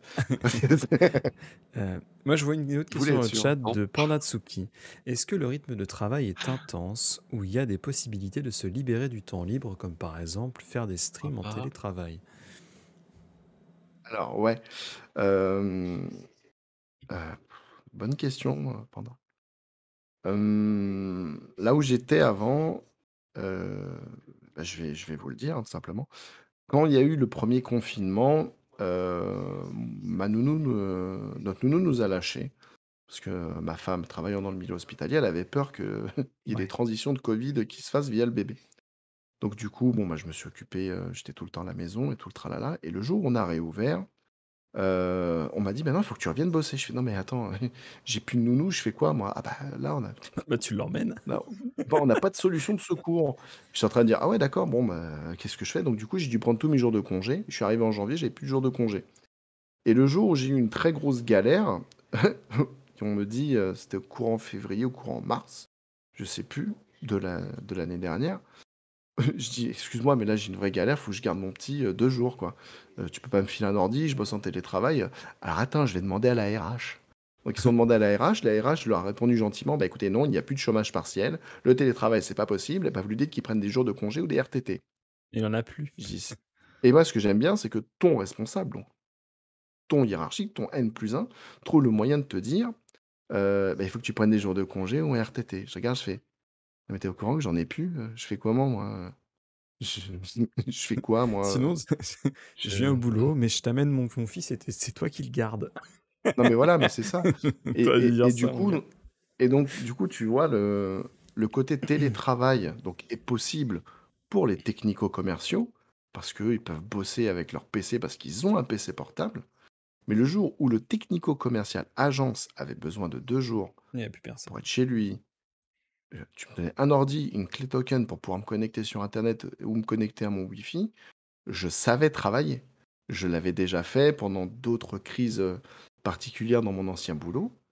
J'ai su le faire, je savais le faire. Le savoir-faire était là. C'est juste: «Donnez-moi les outils». «Ah bah non, on peut pas, Il faut te donner un Imite pas ordinateur pour Romu, arrête. toi. Non, mais ouais, voilà. Non, bah... Ah, mais non, on peut pas. Non, mais tu comprends, on peut pas te donner Voilà, un bah d'accord. ordinateur parce que Ok. voilà, quoi. Et tu dis, non, mais attends, vous foutez de ma gueule, les PC, vous en chiez tous les matins, et là, t'es pas foutu de m'en donner un pour 2 jours. C'était une blague. Ouais. C'était une blague. Et je me dis, avec ce qui s'est passé, la crise Covid, je pense qu'en fait, les sociétés, elles ont peut-être ouvert les yeux aujourd'hui pour se dire, le télétravail, ça fonctionne. Et peut-être qu'un jour, bah, au lieu que la personne se sente pas bien, ne vienne pas travailler pendant un mois à cause d'un burn-out, et bah, peut-être qu'un jour ou deux de repos travail à la maison, ça peut lui faire du bien d'être loin du cadre. Parce que c'est vrai que, comme vous étiez en train d'en parler, il y a eu le Covid, il y a la crise qui est en train d'arriver, la crise éco. Tu dis, là, je pense que les têtes, à mon avis, et aujourd'hui, j'ai toujours des relations avec les gens de Point P, hein, ils sont tous en train de me dire, ah, mais c'est le feu, on a le temps de rien. Je dis, ah ouais, c'est cool. En fait, l'humain est en train de mourir, et gentiment, c'est que vide, mais par contre, il faut répondre aux clients, hein. Par contre, l'autre, il va faire un burn-out de 30 jours, on n'en a rien à secouer. Alors peut-être 2 jours lui auraient suffi pour faire du télétravail et se requinquer gentiment. C'est con, mais 2 jours loin de son lieu de travail, ça peut faire du bien. Donc voilà, les solutions, ils peuvent les proposer, mais ils n'osent pas ou ils ne savent pas. Là où tous les effectifs sont capables, je pense, de se dire, je suis en télétravail, je suis là pour bosser et je vais bosser. C'est pas Hmm. impossible, c'est juste qu'il Hmm. faut donner les moyens matériels, quoi. Alors, on divague un peu, mais c'est intéressant. Mais c'est vrai que c'est un peu ce qu'on disait dans une autre précédente RTC. Le télétravail, c'est top, jusqu'à ce que ils se rendent compte que bah, finalement, une boîte où il n'y a pas d'employés à l'agence, ça marche tout autant. Et du coup, ils pourraient peut-être se dire, bah attends, mais pourquoi on ne prendrait pas des gens moins chers, peut-être au Maroc ou en Tunisie, qui parlent français? Parce que j'avais entendu dire que, et dans certaines boîtes, ils le font, hein, c'est-à-dire qu'ils vont délocaliser certains services parce qu'il n'y a pas besoin de les avoir en physique. Bah, si on arrive à faire des boulots en télétravail, on n'est pas à l'abri que ça se généralise à d'autres types de métiers, notamment les métiers de commerciaux où tu pourrais ne pas avoir besoin de te déplacer. Tu sais, un métier où tu fais une espèce de tampon entre deux. On aura toujours besoin d'un côté physique, hein, sur ce genre de métier, hein. Tu fais Moi, tes je suis persuadé, hein. restaurants en visio. Tu fais ton restaurant en visio, il y a un mec au four, il reçoit la notif, ça c'est faisable, mais bon, c'est bizarre. Mais concrètement, tu regardes, moi, dans ce métier-là, je vois pas de possibilité de faire que du télétravail. Tu peux en faire quand il y a besoin, c'est faisable. Regarde, les chefs d'agence, ils le font parce qu'ils ont un PC portable. Les commerciaux, ils le font. Les chefs de secteur, ils le font. Les RH, ils le font. Tous les gars, pendant le Covid, tout le siège de Point P était en télétravail. Tout Ouais, le tu vois. siège. Mais je pensais Donc, notamment à ces gens-là aussi, hein. moyens matériels. Ils sont remplaçables par quelqu'un moins cher ailleurs, hein. Et Non. j'ai donné Ah. l'Afrique, mais pourquoi pas l'Inde? Je suis sûr qu'ils ont une batterie de gens qui parlent français et qui sont moins chers. T'es pas à l'abri que bah, demain on dit bah attends, mais ton poste, on peut l'avoir moins cher, la même chose. Tu envoies que des mails toute la journée. Vas-y, hein. Ouais, mais je pense qu'il y a il y a un autre travail de fond derrière que notre savoir-faire n'est peut-être pas un savoir-faire appliqué dans divers pays. Tu peux pas enlever un mec du siège de Saint-Gobain en se disant que peut-être X ou Y situé en Australie est capable de le faire alors qu'il sait même pas ce que c'est que le logiciel de départ. Enfin, tu vois, ça peut être des choses comme ça, mais il faudrait des formations et les formations ont un coût. Est-ce que ça vaut vraiment le coup de sortir autant d'argent pour former des gens juste pour les payer moins cher alors que tu as déjà des têtes pensantes déjà formées sur le truc qui vont te En coûter un économie peu plus cher? d'échelle, je suis quasiment sûr qu'ils ont déjà pensé. Pas De se sûr. dire, on a 600 employés, on peut peut-être faire ça sur 150. Ça nous ferait gagner sur 10 ans 6 milliards. J'en sais rien. C'est pas à l'abri que les gars, ils ont déjà tout calculé. Ils ont C'est appelé pas impossible, mais bon. un cabinet externe, salut monsieur le président, pour financer ce genre de recherche. Et je serais pas à l'abri qu'ils aient déjà tout un tas de données là-dessus. Parce qu'à mon avis, Pas impossible. une des raisons pour lesquelles ils aiment pas le télétravail, comme le disait dans le chat Dark Momopa, c'est on peut pas fliquer. Mais si jamais ils se rendent compte que bah, même si je flique pas, ça marche, pourquoi pas faire l'étape d'après? C'est genre, bah écoute, on se fait ça à l'étranger, encore moins cher, et comme on n'a pas besoin de fliquer et que ça marche, parce qu'ils sont payés par exemple à la commission. C'est à eux de bien marcher s'ils veulent être payés comme il faut. Du coup, t'es pas à l'abri, quoi. C'est ça que je veux dire, c'est que pour l'instant, on n'y est pas, et fort heureusement, mais t'es pas à l'abri que ça marche tellement vite, les changements dans le milieu du travail, que ça peut arriver, tu vois. Ça pourrait nous tomber dessus, que bon, bah finalement, mon super métier bac plus 5, bah finalement, on l'a remplacé par un mec au SMIC à l'autre bout de la planète, quoi. Au Ouais, SMIC peut-être, local. mais bon. Ne leur donne pas de mauvais, ne leur donne pas Ah de non, bonnes idées comme ça, par je contre. pense qu'ils y ont déjà pensé, hein, tu vois ce que je veux dire, hein. Dès qu'il y a de la thune à se faire, je pense qu'ils y ont déjà pensé 10 fois. On en revient à la base de ce que je disais tout à l'heure, hein. Peu importe le produit, soit français ou japonais ou coréen, l'essentiel, c'est le prix à la fin, tu vois? On en est Ouais. revenu au prix au final. Donc c'est ça, à mon avis. Et je pense que pour certaines boîtes, on n'est que des chiffres, hein. Donc ils doivent se dire, Mais bien bah sûr. voilà, lui, c'est pas Monsieur Chez, Turrican, lui, chez, par exemple, c'est 3000 € par mois. Tu vois, chez Saint-Gobain, dis-toi, les gens nous connaissaient par un matricule, hein. ouais, voilà. Ouais. Là, t'as compris. Mm. TX 6969, je crois que c'était ça. T42 99 347, je l'ai pas oublié celui-là. Mais non, non, mais tu vois, c'est ce que je me dis, c'est que malheureusement, ils peuvent très bien se dire, bah voilà, regarde, sinon, ou même, je vais te prendre un truc local. Regarde, mais cette personne, son métier, ça fait 10 ans qu'elle fait, elle a beaucoup d'ancienneté. Pourquoi est-ce qu'on recruterait pas plutôt un petit jeune, un petit jeune en stage? Ça nous Et coûterait pour bien moins le... cher. Ah oui, mais Parce qu'il ça, y a bien sûr beaucoup de qu'ils y gens qui font pensent. ça, hein.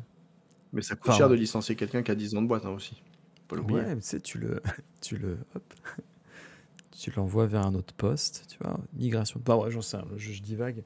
On a des questions du chat, merci. Romu, je Allez, t'en mon prie. Romu, merci à tous. Oui, j'ai 2 questions, une de Allez. Panda et une deuxième de Panda. Bah, Eh bien, pose-moi une alors question de vas-y. panda, vas-y. Alors, je vais faire les 2 dans la foulée, Ah, hein. c'est stressant. Non, pas du tout. Mais vas-y, Ah vas-y, bah, vas-y, je t'en prie. pose-moi une, je réponds, puis tu m'en reposes une. Attends, faut que tu parles un peu, mon Romu. Pose-moi la première, vas-y, je Quel réponds à la première. quel est le statut d'un technico-commercial?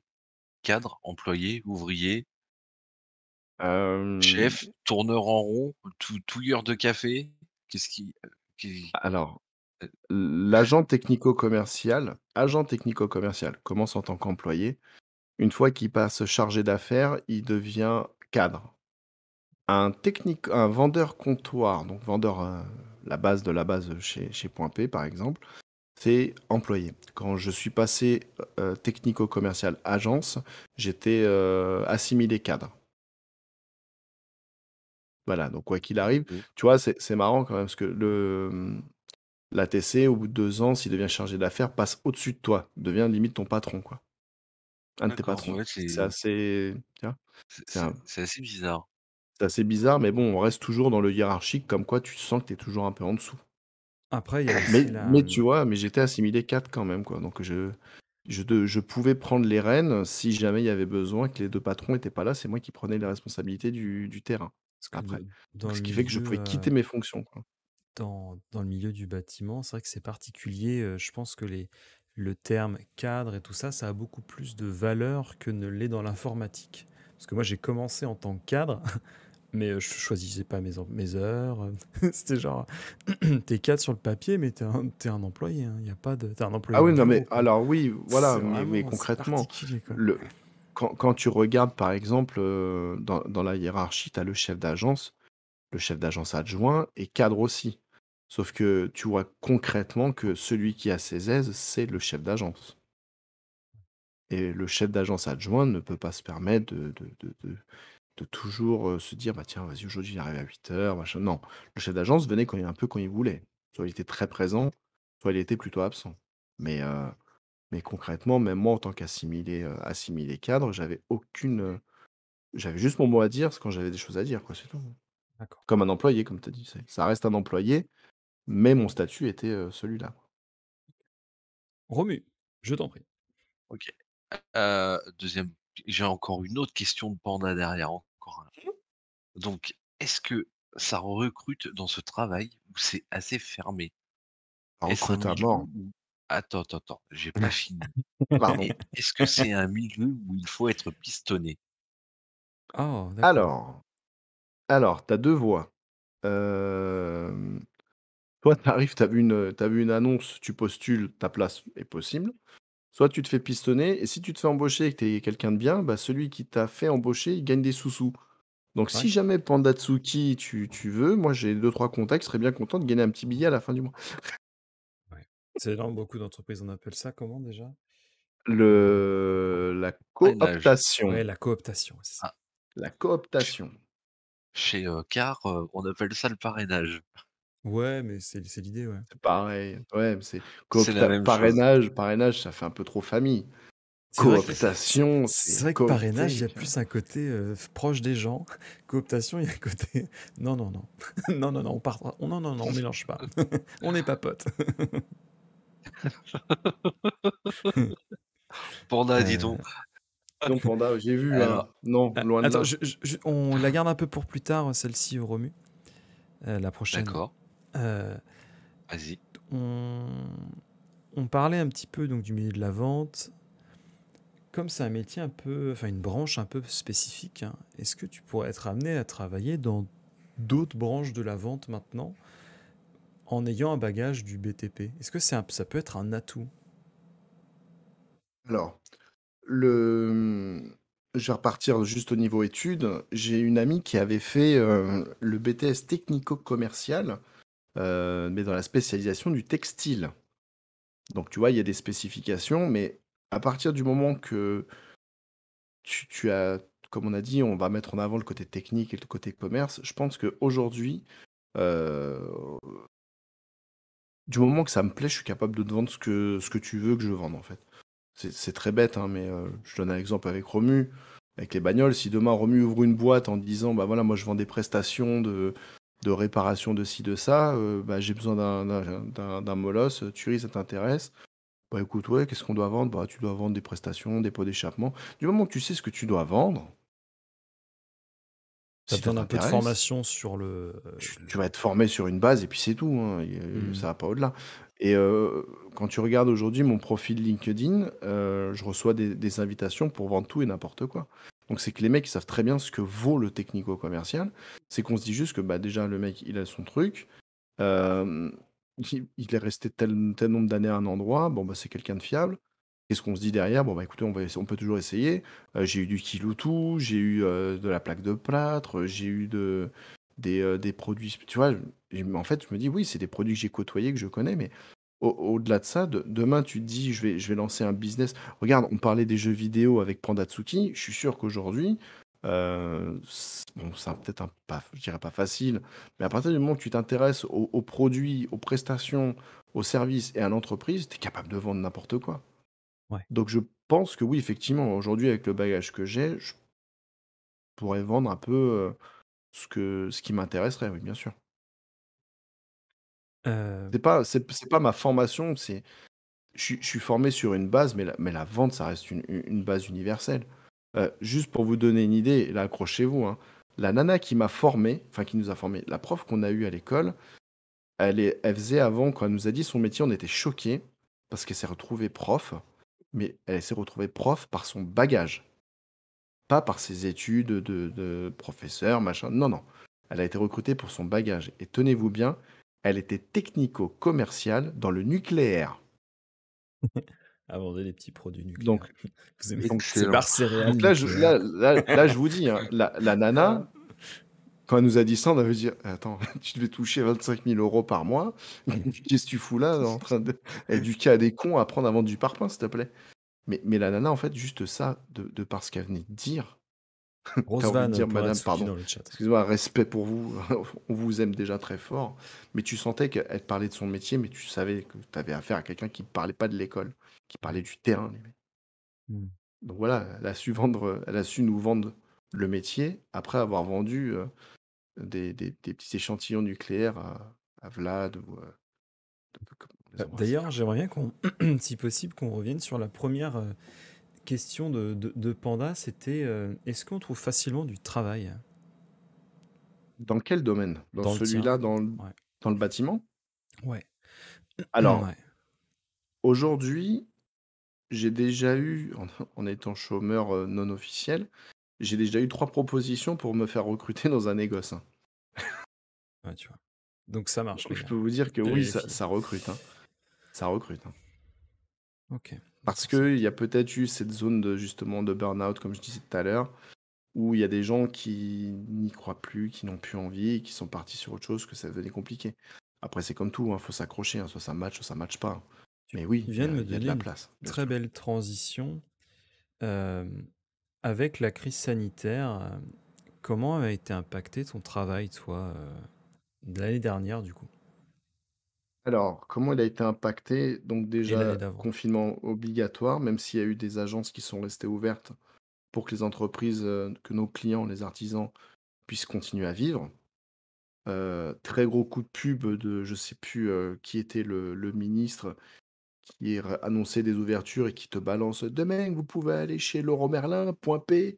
Autant se dire: «Non, mais ferme ta gueule, en fait, dis pas balance pas notre nom de société comme ça, ils vont tous venir nous voir. On va avoir trop Ils de donnent le nom boulot du et tu blaze. fou, toi?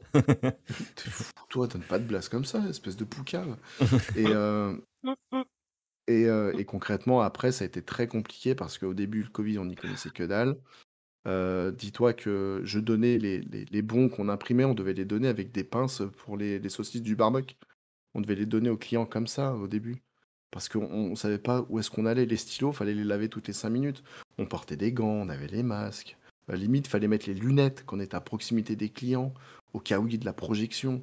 Les clients rentraient, on les faisait rentrer 2 par 2. Tu l'impression que c'était la fin du monde.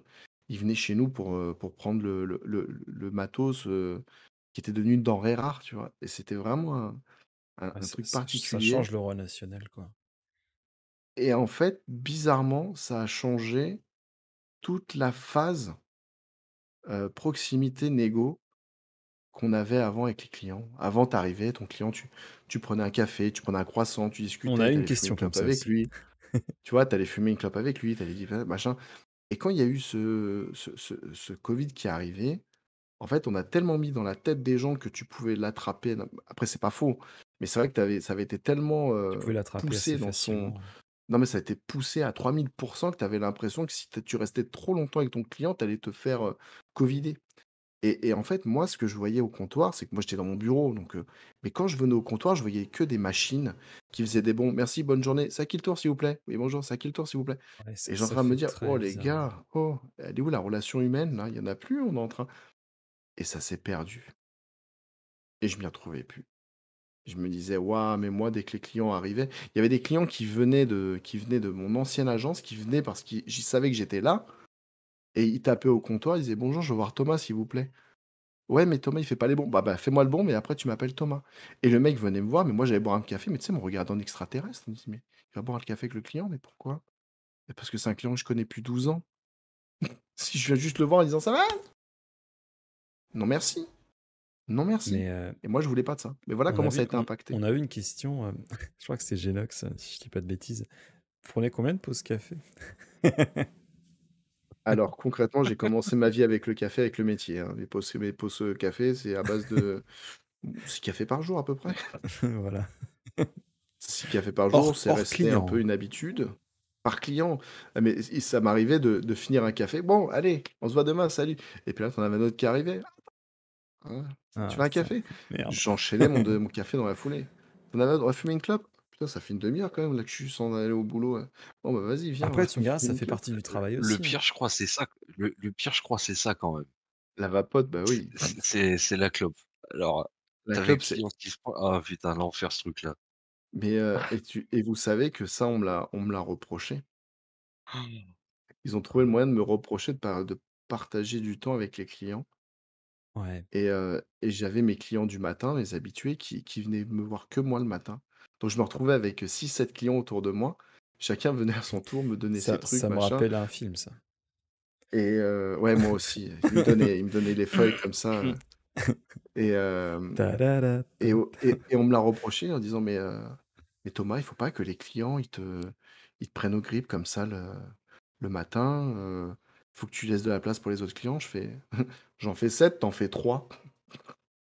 J'ai dit: «Mais à quel moment ils me prennent pas au grip, ils me donnent du business, ils me donnent leur devis, ils me donnent les machins, ils me donnent ils posent des problèmes, bah, je fais mon taf et on me l'a reproché. Je dis: «Ah mais les gars, vous êtes sérieux? Tu as une relation proche avec tes clients, on trouve le moyen de te le reprocher, c'est quand même hallucinant». Mmh. Pour revenir à la vraie question, oui, avec la crise sanitaire, je trouve que le Le métier métier a changé, ouais. a pris un sacré coup dans la gueule et aujourd'hui, ça a été une opportunité, je pense, pour les négoces de se dire: «Bon, bah, on va en faire des machines à faire des bons et puis le côté commercial, on le sort que quand il faut le sortir». Il doit pas être là, constamment, quoi. C'est mon ressenti après, c'est mon expérience personnelle. Il nous reste quelques petites questions. J'en pose encore une Avec et après plaisir. on prend la question, de Panda. Hem, Quand on est mal catalogué par un client, comment est-ce qu'on peut un petit peu retourner cette situation? Imagine, il y a un nouveau qui arrive, il part pas du bon pied avec un client ou un fournisseur et il se dit: «Putain, j'ai flingué ma carrière». Est-ce qu'il y a des techniques pour essayer de faire un petit peu un mea culpa, quoi? Relier des liens. Alors avec le client, ça m'est déjà arrivé donc je peux vous en toucher un mot. C'était très, très mal parti, on s'est pas compris sur une vanne. Vous savez, je raconte beaucoup de vannes. On s'est pas compris Je lui avais et dit en que fait j'allais me dans la taper sa vanne fille et ça lui a pas plu. j'ai j'ai pas entendu ce que tu as dit, Asifek, excuse-moi. Je lui ai dit que j'allais me taper sa fille et ça lui a pas plu. Ta mère, plus précisément. Non, je non, le mec, j'avais fait une petite blague et après, et j'ai dit à son patron: «Ouais, je suis désolé si ton employé, il a pas d'humour». Et en fait, ça, il l'a entendu et en fait, le mec, c'était son associé et problème d'ego, il a pas supporté le fait que moi, petit Thomas, je dise que c'était un employé, alors que c'était, l'associé. Et ça, c'est un problème d'ego, hein, je le dis clairement. Ah Donc du coup, ouais. Kiki m'a fait la gueule pendant X temps, jusqu'au jour où, eh ben, il y avait du monde. Moi, j'avais plus de clients et lui, il était là comme un con en train d'attendre. Et bah, quand tu es un peu intelligent, bah, tu lui fais un petit signe de la main en disant de venir. Tu mets ta rancœur, enfin, tu mets ta rancœur, non, parce que moi, j'avais juste dit pardon, excuse-moi, mais le mec, il a pas voulu en entendre parler. Et bah, quand il a vu que j'étais le seul disponible qui galérait depuis 1 heure et que moi je m'étais libéré, que moi j'étais un peu plus intelligent, je lui ai dit: «Bah, de venir», bah, ça a bizarrement calmé un peu les choses. Je lui ai serré la main pour lui dire au revoir, pour lui montrer que je n'ai rien contre lui, que je suis passé à J'ai autre rien contre chose. son employé, associé. Voilà et à la fin, si le mec est un peu intelligent, il te serre la main et à partir du moment où vous avez échangé, serré la main, pour moi, l'âge de guerre est un peu enterré, on passe à autre chose et Ouais, bien effectivement, sûr. après, c'était devenu un mec, quand il me voyait, c'était: «Ah Thomas!» Je dis: «Ouais, voilà, regarde, tu vois?» Putain, Juste c'est sur un comme quoi les malentendu. mecs, quoi, ils sont capables de c'est un peu des grands enfants. C'est un peu des grands enfants, bien Oh là sûr, là, finesse. mais concrètement, quand vous êtes dans une situation conflictuelle et que vous représentez une société, n'hésitez pas à vous dire que votre client, c'est celui qui va peut-être vous remplir votre frigo, hein, donc là, c'est pas une question d'être un requin, c'est juste une question de bon sens, hein. Si tu veux te froisser avec ton client au risque de le perdre alors que c'est peut-être ton client préféré, tu un choix à faire, hein. Mais par contre, si t'en perds un comme lui, il va falloir que tu en chercher 10 plus petits à côté. Donc après, il faut savoir mettre sa fierté dans sa poche, malheureusement. Je dis pas de, de tendre la joue, hein. Il y a des conflits, il y a des conflits très forts des fois où c'est le chef d'agence qui doit intervenir ou ton responsable hiérarchique. Mais concrètement, si t'es un peu jugeote, ça va être aussi des épreuves à encaisser parce que c'est à toi de travailler sur toi aussi sur ce moment-là. Tu dis juste, est-ce que c'est un gros con ou est-ce qu'il y a une possibilité qu'on revienne à des bases saines? Si tu vois que tu es revenu vers le mec et que le mec, ça reste un gros con, eh ben, tu t'enfermes dans ta bulle Là-haut, et puis quoi. quand il vient te voir à ton comptoir, eh ben, tu lui fais son bon, tu dis: «Bonne journée». Tu restes toujours un peu plus intelligent que lui. Toujours plus intelligent que la personne qui tu montres que toi, tu as envie d'aller de l'avant, que tu es passé à autre chose et lui, au bout d'un moment, bah, il en aura peut-être marre de te faire la gueule, il passera à autre chose. Mais sur les gros conflits, je vous conseille juste une chose, ne pas hésiter à en parler à votre N+1, donc votre supérieur, qui lui aura déjà vécu ce genre de situation et qui prendra le temps de vous dire peut-être ce qu'il faut faire, ce qu'il ne faut plus faire et peut-être que cette personne ira parler à votre client pour essayer de désamorcer un peu le conflit. Ça sert à rien d'envenimer les choses, quoi. D'accord. Je sais Heu pas si le conseil était bon, mais les questions que je vais te poser vont être liées, la mienne et celle d'après. Mmh. C'est quoi ta plus grande fierté dans ton travail? Alors, ma plus grande fierté. Bah, déjà, celle que j'ai dit pour les TCA tout à l'heure, comme quoi aujourd'hui ils sont après, c'est pas un combat que j'ai mené, haut la main, c'est juste un sujet que j'ai remis plusieurs fois sur le tapis avec certaines personnes. Le fait qu'aujourd'hui, normalement, ils soient rémunérés, en fonction des résultats, donc ça, c'est très bien. Deuxième fierté,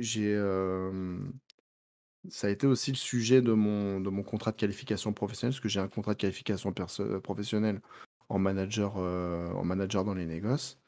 Et en fait, j'ai réussi à faire rentrer, dans la région Île-de-France un produit qui était déjà un peu dispo dans deux trois agences par-ci par-là.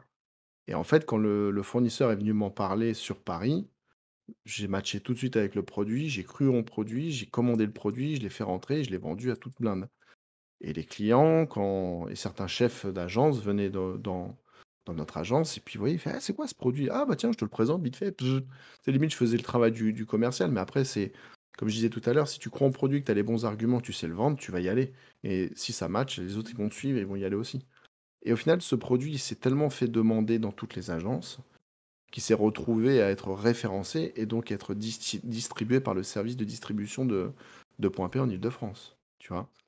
Ça a été une fierté parce que ça, je l'ai présenté à mon contrat de qualification professionnelle. C'était mon sujet avec les marges, les pourcentages, les machins, enfin, toute une panoplie de chiffres et de preuves. Et du coup, ça a été applaudi à la fin parce que j'ai eu mon diplôme grâce à ce projet. Donc effectivement, c'était une grande fierté et puis, surtout une reconnaissance, par mes pairs parce que c'est vrai que c'était une période un peu compliquée et du coup, j'étais très content que beaucoup de chefs Ça d'agence aient paye, cru en ouais. moi et qu'ils m'aient Mmh. applaudi, quoi. D'accord. Mais la plus grande fierté, ouais, ouais, ça reste, d'avoir su garder mon poste quand ça n'allait pas, que quand on a voulu m'enterrer, j'ai réussi parce qu'il y a eu des phases très compliquées aussi, mais bon, c'est pas le sujet. Mais que dans des phases très, très compliquées, j'étais très bien entouré, j'ai relevé la tête, j'ai eu les bonnes personnes au bon moment qui m'ont dit de fermer ma gueule et de continuer à avancer, qui croyaient en moi, d'avoir des bonnes personnes qui te poussent et d'avoir su justement décrocher ce contrat de qualif en leur disant, «Vous avez voulu m'enterrer? Bah, je vous emmerde, en fait». Ça pour moi, ça a été, ouais, la plus grosse fierté, ça a été effectivement d'avoir eu ce diplôme et d'avoir, réussi ce que je vous ai dit jusqu'avant et jusqu'à aujourd'hui, qu'on que j'arrive alors que je n'étais plus dans la société. Ça aussi, ça c'est un délire perso, hein. Moi et ma tête, c'est d'arriver à former à distance au téléphone en tant que client des employés de Point P en leur disant: «Bah, là, tu appuies sur F12, F12, F1, F2, là tu marques ça, là tu marques ça». Voilà. «Mais comment tu connais?» «Bah, j'étais dans la boîte avant, tu sais». «Ah oui, c'est vrai. Putain, Tu la sur ma vache, tu étais chaise là. toujours». Et en fait, tout le logiciel, je le visualise encore juste par pratique et tout et les mecs, des fois: «Ah ouais, putain, c'est une bonne ah, je connaissais pas». Tu dis: «Toi, t'es plus dans l'entreprise, tu arrives encore à prendre des trucs» et des mecs qui sont encore dans la boîte. Ouais, tu vois? Mais à part ça, ils ont pas voulu me garder, ils ont pas cru en moi, mais bon, Heu, je les embrasse. Romu, la question de Panda est liée avec la mienne, je t'en prie. Ouais. Alors, quel est pour toi le meilleur avantage à faire ce métier et le pire inconvénient? Meilleur avantage, les relations humaines. D'accord.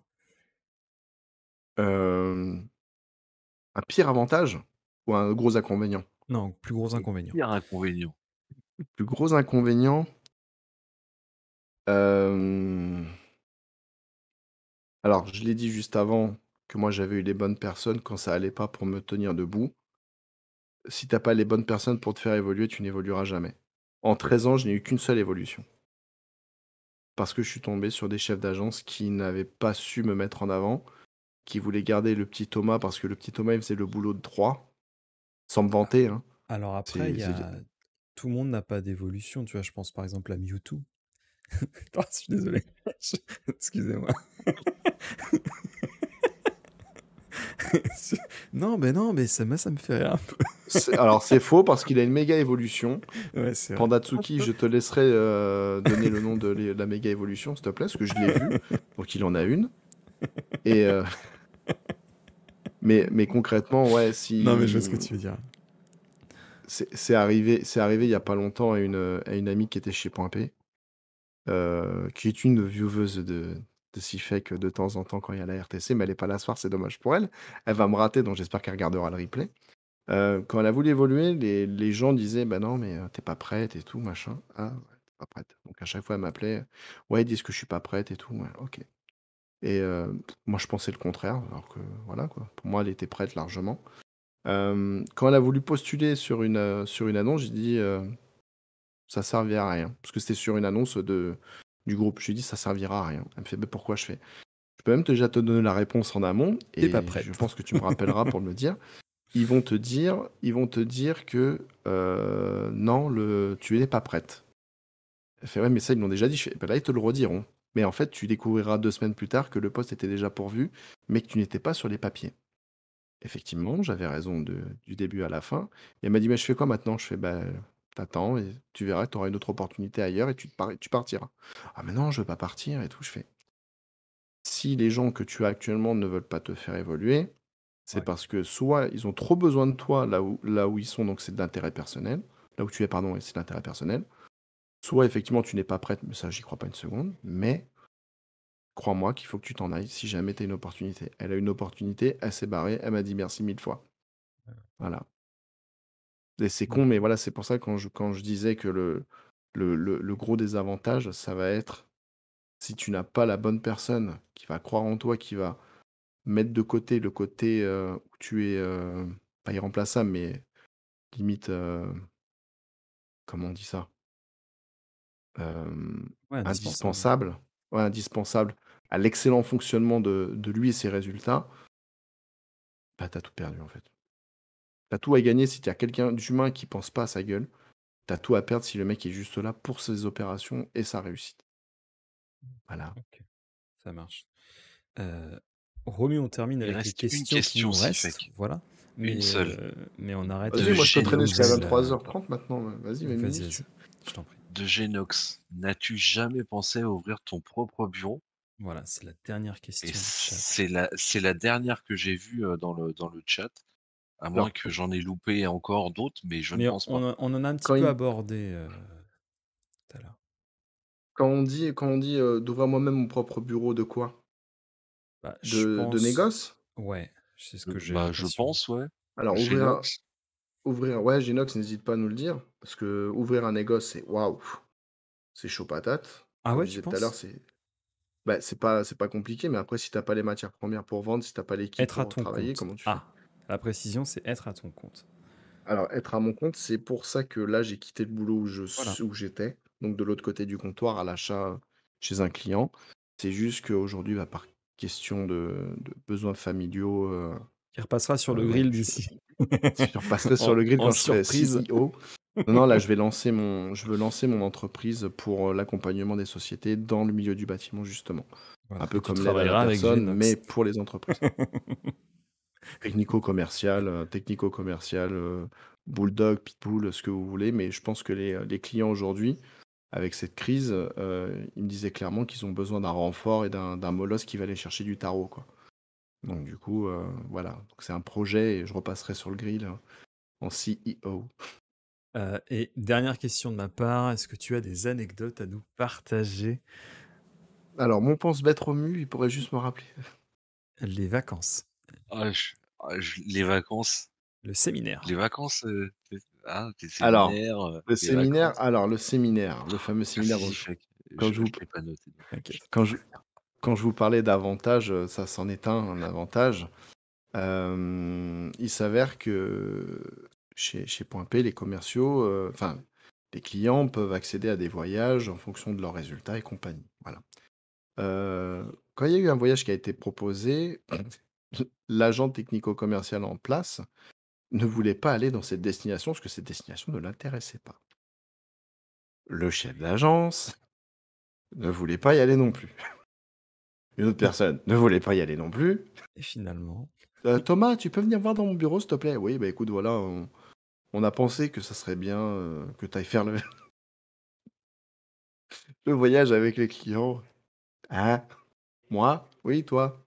Bah, tu un bagage et tout, puis les clients, ils t'aiment bien. Ah ouais, bah oui, c'est vrai, oui. Bon, on te laisse réfléchir, tu donnes une réponse rapidement demain? Oui, d'accord, OK, pas de problème». Bah, du coup, vous voyez pas que je me sois retrouvé à partir aux îles Canaries avec les clients pendant une semaine en all inclusive parce qu'il y a eu tellement désistements juste avant. Donc ça, c'était une bonne petite anecdote sympa.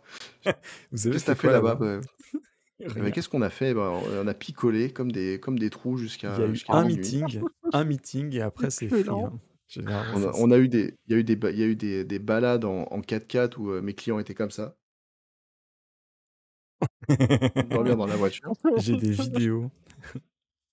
J'ai créé un cocktail aussi qui n'existait pas avant, le Turrican.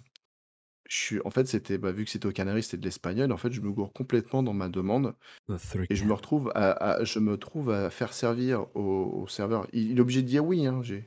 T'as le bracelet, il ferme sa bouche, il se sert de la liqueur de whisky avec un fond de whisky. Je peux vous dire que il y en a qui l'ont bu cul sec parce que c'est vrai que c'était bon, hein. Il y en a 2 ou 3 qui ont fini à vomir parce que si c'était pas bien, la dose de whisky était un peu trop fort. Et ben voilà. Enfin, je me suis bien amusé, je me suis bien amusé et hem et mince, merde, j'en avais une autre aussi. Alors une autre anecdote, alors celle-là, c'est un de mes plus grands moments, phénoménal, je le raconte parce que j'en suis très heureux. Hem, Mon chef d'agence était pas là et en fait, on se retrouve, c'était pas l bah, c'était en avril, mais il y a 9 ou 8 ans, je sais plus. Et en fait, bah, il y a un gars qui voulait parler au chef d'agence, c'était pour une organisation et tout, je sais pas quoi, donc du coup, bah, c'est moi qui prends l'appel. Et le mec me dit: «Ouais, bonjour, machin, bidule truc, nanana, c'est moi qui m'occupe de l'organisation de l'événement, pour Les Petits Princes et tout, machin». Je fais: «Ah d'accord, OK, bon, bah, c'est cool». Donc Les Petits Princes, c'est une association qui a été parrainée avec Point P pour, à chaque bon qu'on faisait, il y avait une certaine somme qui était redonnée à l'association Les Petits Princes. D'accord. N'hésitez pas à faire des dons. Et du coup, le mec me dit: «Ouais, par contre, tu peux juste checker pour les clients qui devaient venir, est-ce que c'est bon pour eux ce soir et tout?» «OK, machin, pas de problème». Enfin, ce soir, une semaine après, je sais plus. Et du coup, moi, j'appelle les clients, puis il y a un désistement. Je dis: «Ah bah, excuse-moi, il y a un client, il désiste, il est pas trop chaud et tout, c'est pas trop son truc, non, moi, voilà, OK, d'accord, bon». Et du coup, il fait: «Ah putain, ça me fout dans la merde, Thomas, il faut que tu me trouves une solution, tu peux me retrouver un autre client pour le remplacer?» «Bah, écoute, ouais, bien sûr, pas de problème», je vais chercher. J'appelle plein de clients, les clients, sont pas chauds, non, ça les intéresse pas. Et à un moment, il y a un des mon tuteur, le PAPS comme je l'appelle, celui qui a fait que je me suis fait embaucher chez Point P, qui me dit: «Mais tu couillon, bah, vas-y toi à l'événement». Je fais: «Ah non, c'est pour les clients, c'est pas pour moi». Il fait: «Ouais, mais ferme ta gueule. Tu y vas, tu remplaceras, il y a pas de hein, t'inquiète pas». Ils y verront Je du dis: «Non mais feu. il dit: «Écoute, Habille-toi comme un client. combien de fois dans ta vie tu pourras faire ce genre de truc?» Je fais: «Ah bah, c'est sûr que ça n'arrivera plus jamais». Il fait: «Alors ta gueule et tu y vas». Donc je rappelle le mec, je dis: «Ouais, excuse-moi si je le fais, ça te dérange?» «Non, non, mais t'inquiète, moi je m'en fous du moment où j'ai quelqu'un, il y a pas de problème». OK. Donc du coup, on se retrouve, je vous camoufle l'événement, hein, donc Vas-y, on se vas-y. retrouve dans le lieu en question. On se retrouve dans le lieu en question et puis, bah, moi je croise un mec qui m'a beaucoup formé au comptoir qui est, que je l'appelle, c'est le maître pour moi. Et du coup, je lui dis: «Tiens, au fait, tu fais quoi là, à la mi-temps?» Il me dit: «Comment ça?» «Bah, à la mi-temps, tu fais quoi?» Il me dit: «Non, mais pourquoi tu me poses cette question? Je vais à la buvette comme tout le monde». Je fais: «Non, non, mais tu fais quoi à la mi-temps?» Il me dit: «Mais tu con ou quoi?» Tu sais, j'insistais. Je dis: «Bah, écoute, bah, moi je viens te voir un moment, puis tu me suivras, d'accord?» Lui, qu'est-ce qu'il me dit? Vas-y, laisse tomber. Je la connais cette Parce qu'en anecdote. fait, il y avait eu un autre désistement en cours de route, donc c'est pour ça que je lui ai proposé ça. Et du coup, donc le match de foot commence. Un quart d'heure de match, le mec m'appelle, il me dit: «C'est maintenant qu'il faut y aller, Thomas, on y va». OK. Bon, bah, j'y vais, puis je vais voir mon master et je lui dis: «Tu viens?» Il fait: «Mais pourquoi tu te lèves là?» J'ai dit: «Écoute, dans la vie, il faut savoir se Il y a fermer des sa choix. gueule. Il y a des choix. C'est soit tu restes assis comme un connard, soit tu me suis et tu passeras un bon moment». Il me dit: «Tu vas où?» Je fais: «Bah là, écoute, je vais me préparer parce que je vais peut-être être sur la pelouse tout à l'heure». Il me dit: «Non, mais t'es sérieux?» Je fais: «Tu viens ou pas?» Moque Bon, de du moi. coup, il s'est levé, il était en mode: «Mais qu'est-ce que tu me fais faire comme connerie?» «Mais je rate le match, moi, tu me casses les couilles». Il était en train de crier dans les gradins, tu sais: «Eh, tu me casses les couilles». On arrive devant le mec: «Oui, bonjour, je me présente, je suis l'organisateur de l'événement, donc effectivement, donc je vous explique vite fait, machin». Et l'autre, il me regarde, il fait: «Ah, tu t'es pas foutu de ma gueule, toi?» Je fais: «Ah, bah non». Il fait: «Bah, je te déteste». «Ah, bah oui, c'est pas grave».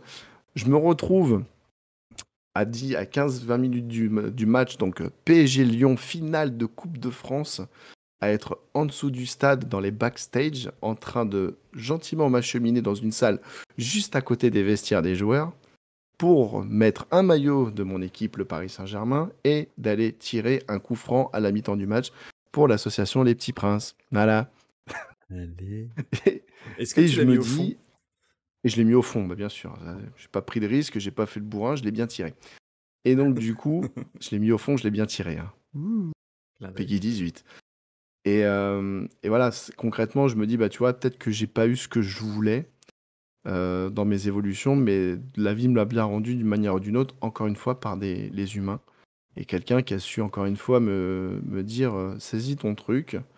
Combien de fois dans ta vie ça arrivera qu'on te propose d'aller mettre le maillot de ton équipe préférée, être au milieu du Stade de France devant je sais pas combien de millions de personnes pour juste taper dans un ballon et faire du bien à une association et porter fièrement les couleurs de ton club. Et ça m'est, bah, je vous rassure, jamais arrivé depuis qu'on me repropose ce genre d'événement. Donc, encore une fois, c'est les bons humains qui t'aident à prendre une bonne décision. Et bah, la vie me l'a bien rendu en m'envoyant sur ce genre de choses. Voilà mes anecdotes. Eh J'en bien, ai pas merci des... beaucoup. J'avais pas de plus croustillantes Bah sur non, des mais c'est très très négociations, des bien. conneries comme ça. C'est très très très bien. Voilà. Merci à vous deux. Bah, merci à vous, belle Merci au surprise. chat. Est-ce qu'on se fait pas une petite photo? Merci pour la manigance, Tifek. Non, mais c'est avec plaisir. 1, C'est moi l'invité? 2, C'est ça. 3. Voilà. Voilà, voilà. Donc merci à tous, merci à Oh, ça toutes. marche. On va mettre les petits réseaux sociaux parce qu'il n'y a pas de raison. Notre Jusqu'au bout, invité... vous m'avez fait des saloperies. Hein. Ouais. Exactement. Pourquoi? Et Romu On 47F. on a Merci beaucoup rigolé, d'avoir pris Ah mais au bah ouais, mais pied bon, moi je levé, m'attendais Romu. pas à ça. on a T'as bien ob- rigolé, là. Ah bah on a Merci très bien beaucoup. rigolé. Mais... En tout cas, l'exercice, c'est sympa. Hein. C'est sympa d'être de l'autre côté de la Ah, caméra. c'est sympa de l'autre Ah côté. oui, t'as vu, Ouais, ça change, hein. c'est pas mal. C'est cool. Ouais, merci pour vos questions dans le chat. Si jamais vous avez d'autres questions après, bah, n'hésitez pas à retrouver Turrican sur Bien les sûr. réseaux sociaux. Hein. Comme il l'a dit, il va bientôt mener sa propre barque dans ce milieu-là. Donc si jamais, je pense à Genox, bah, il y a peut-être moyen de, je sais pas, de peut-être avoir Ah bah de gratter des contacts et bien sûr Voilà, tu vois ce que je veux dire. si Genox est à la recherche d'un emploi ou d'une idée comme ça, Ou alors il faut pas connaîtrait des hésiter. gens qui seraient intéressés. Ça, Bien sûr. voilà, il y a les réseaux sociaux. Si jamais, imagine, tu connais quelqu'un vers Paris qui serait susceptible d'avoir besoin de ce genre d'alternative pour son entreprise, bah écoute, voilà, les réseaux sociaux sont aussi là pour ça. C'est pas fait que pour raconter des conneries et mettre Non, des non, c'est photos de sûr. huc.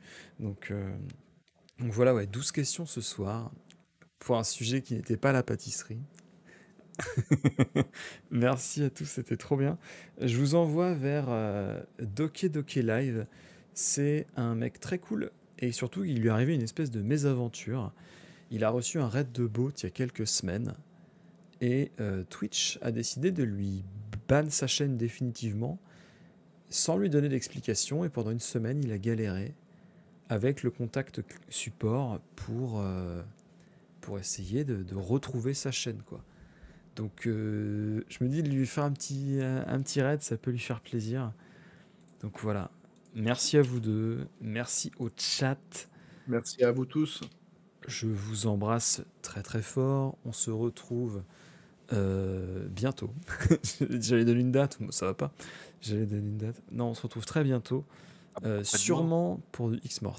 Non, voilà, je préfère vous dire. Ah oui, il y a du X-Morph, c'est vrai que non, voilà, sur le feu. Il y a des trucs.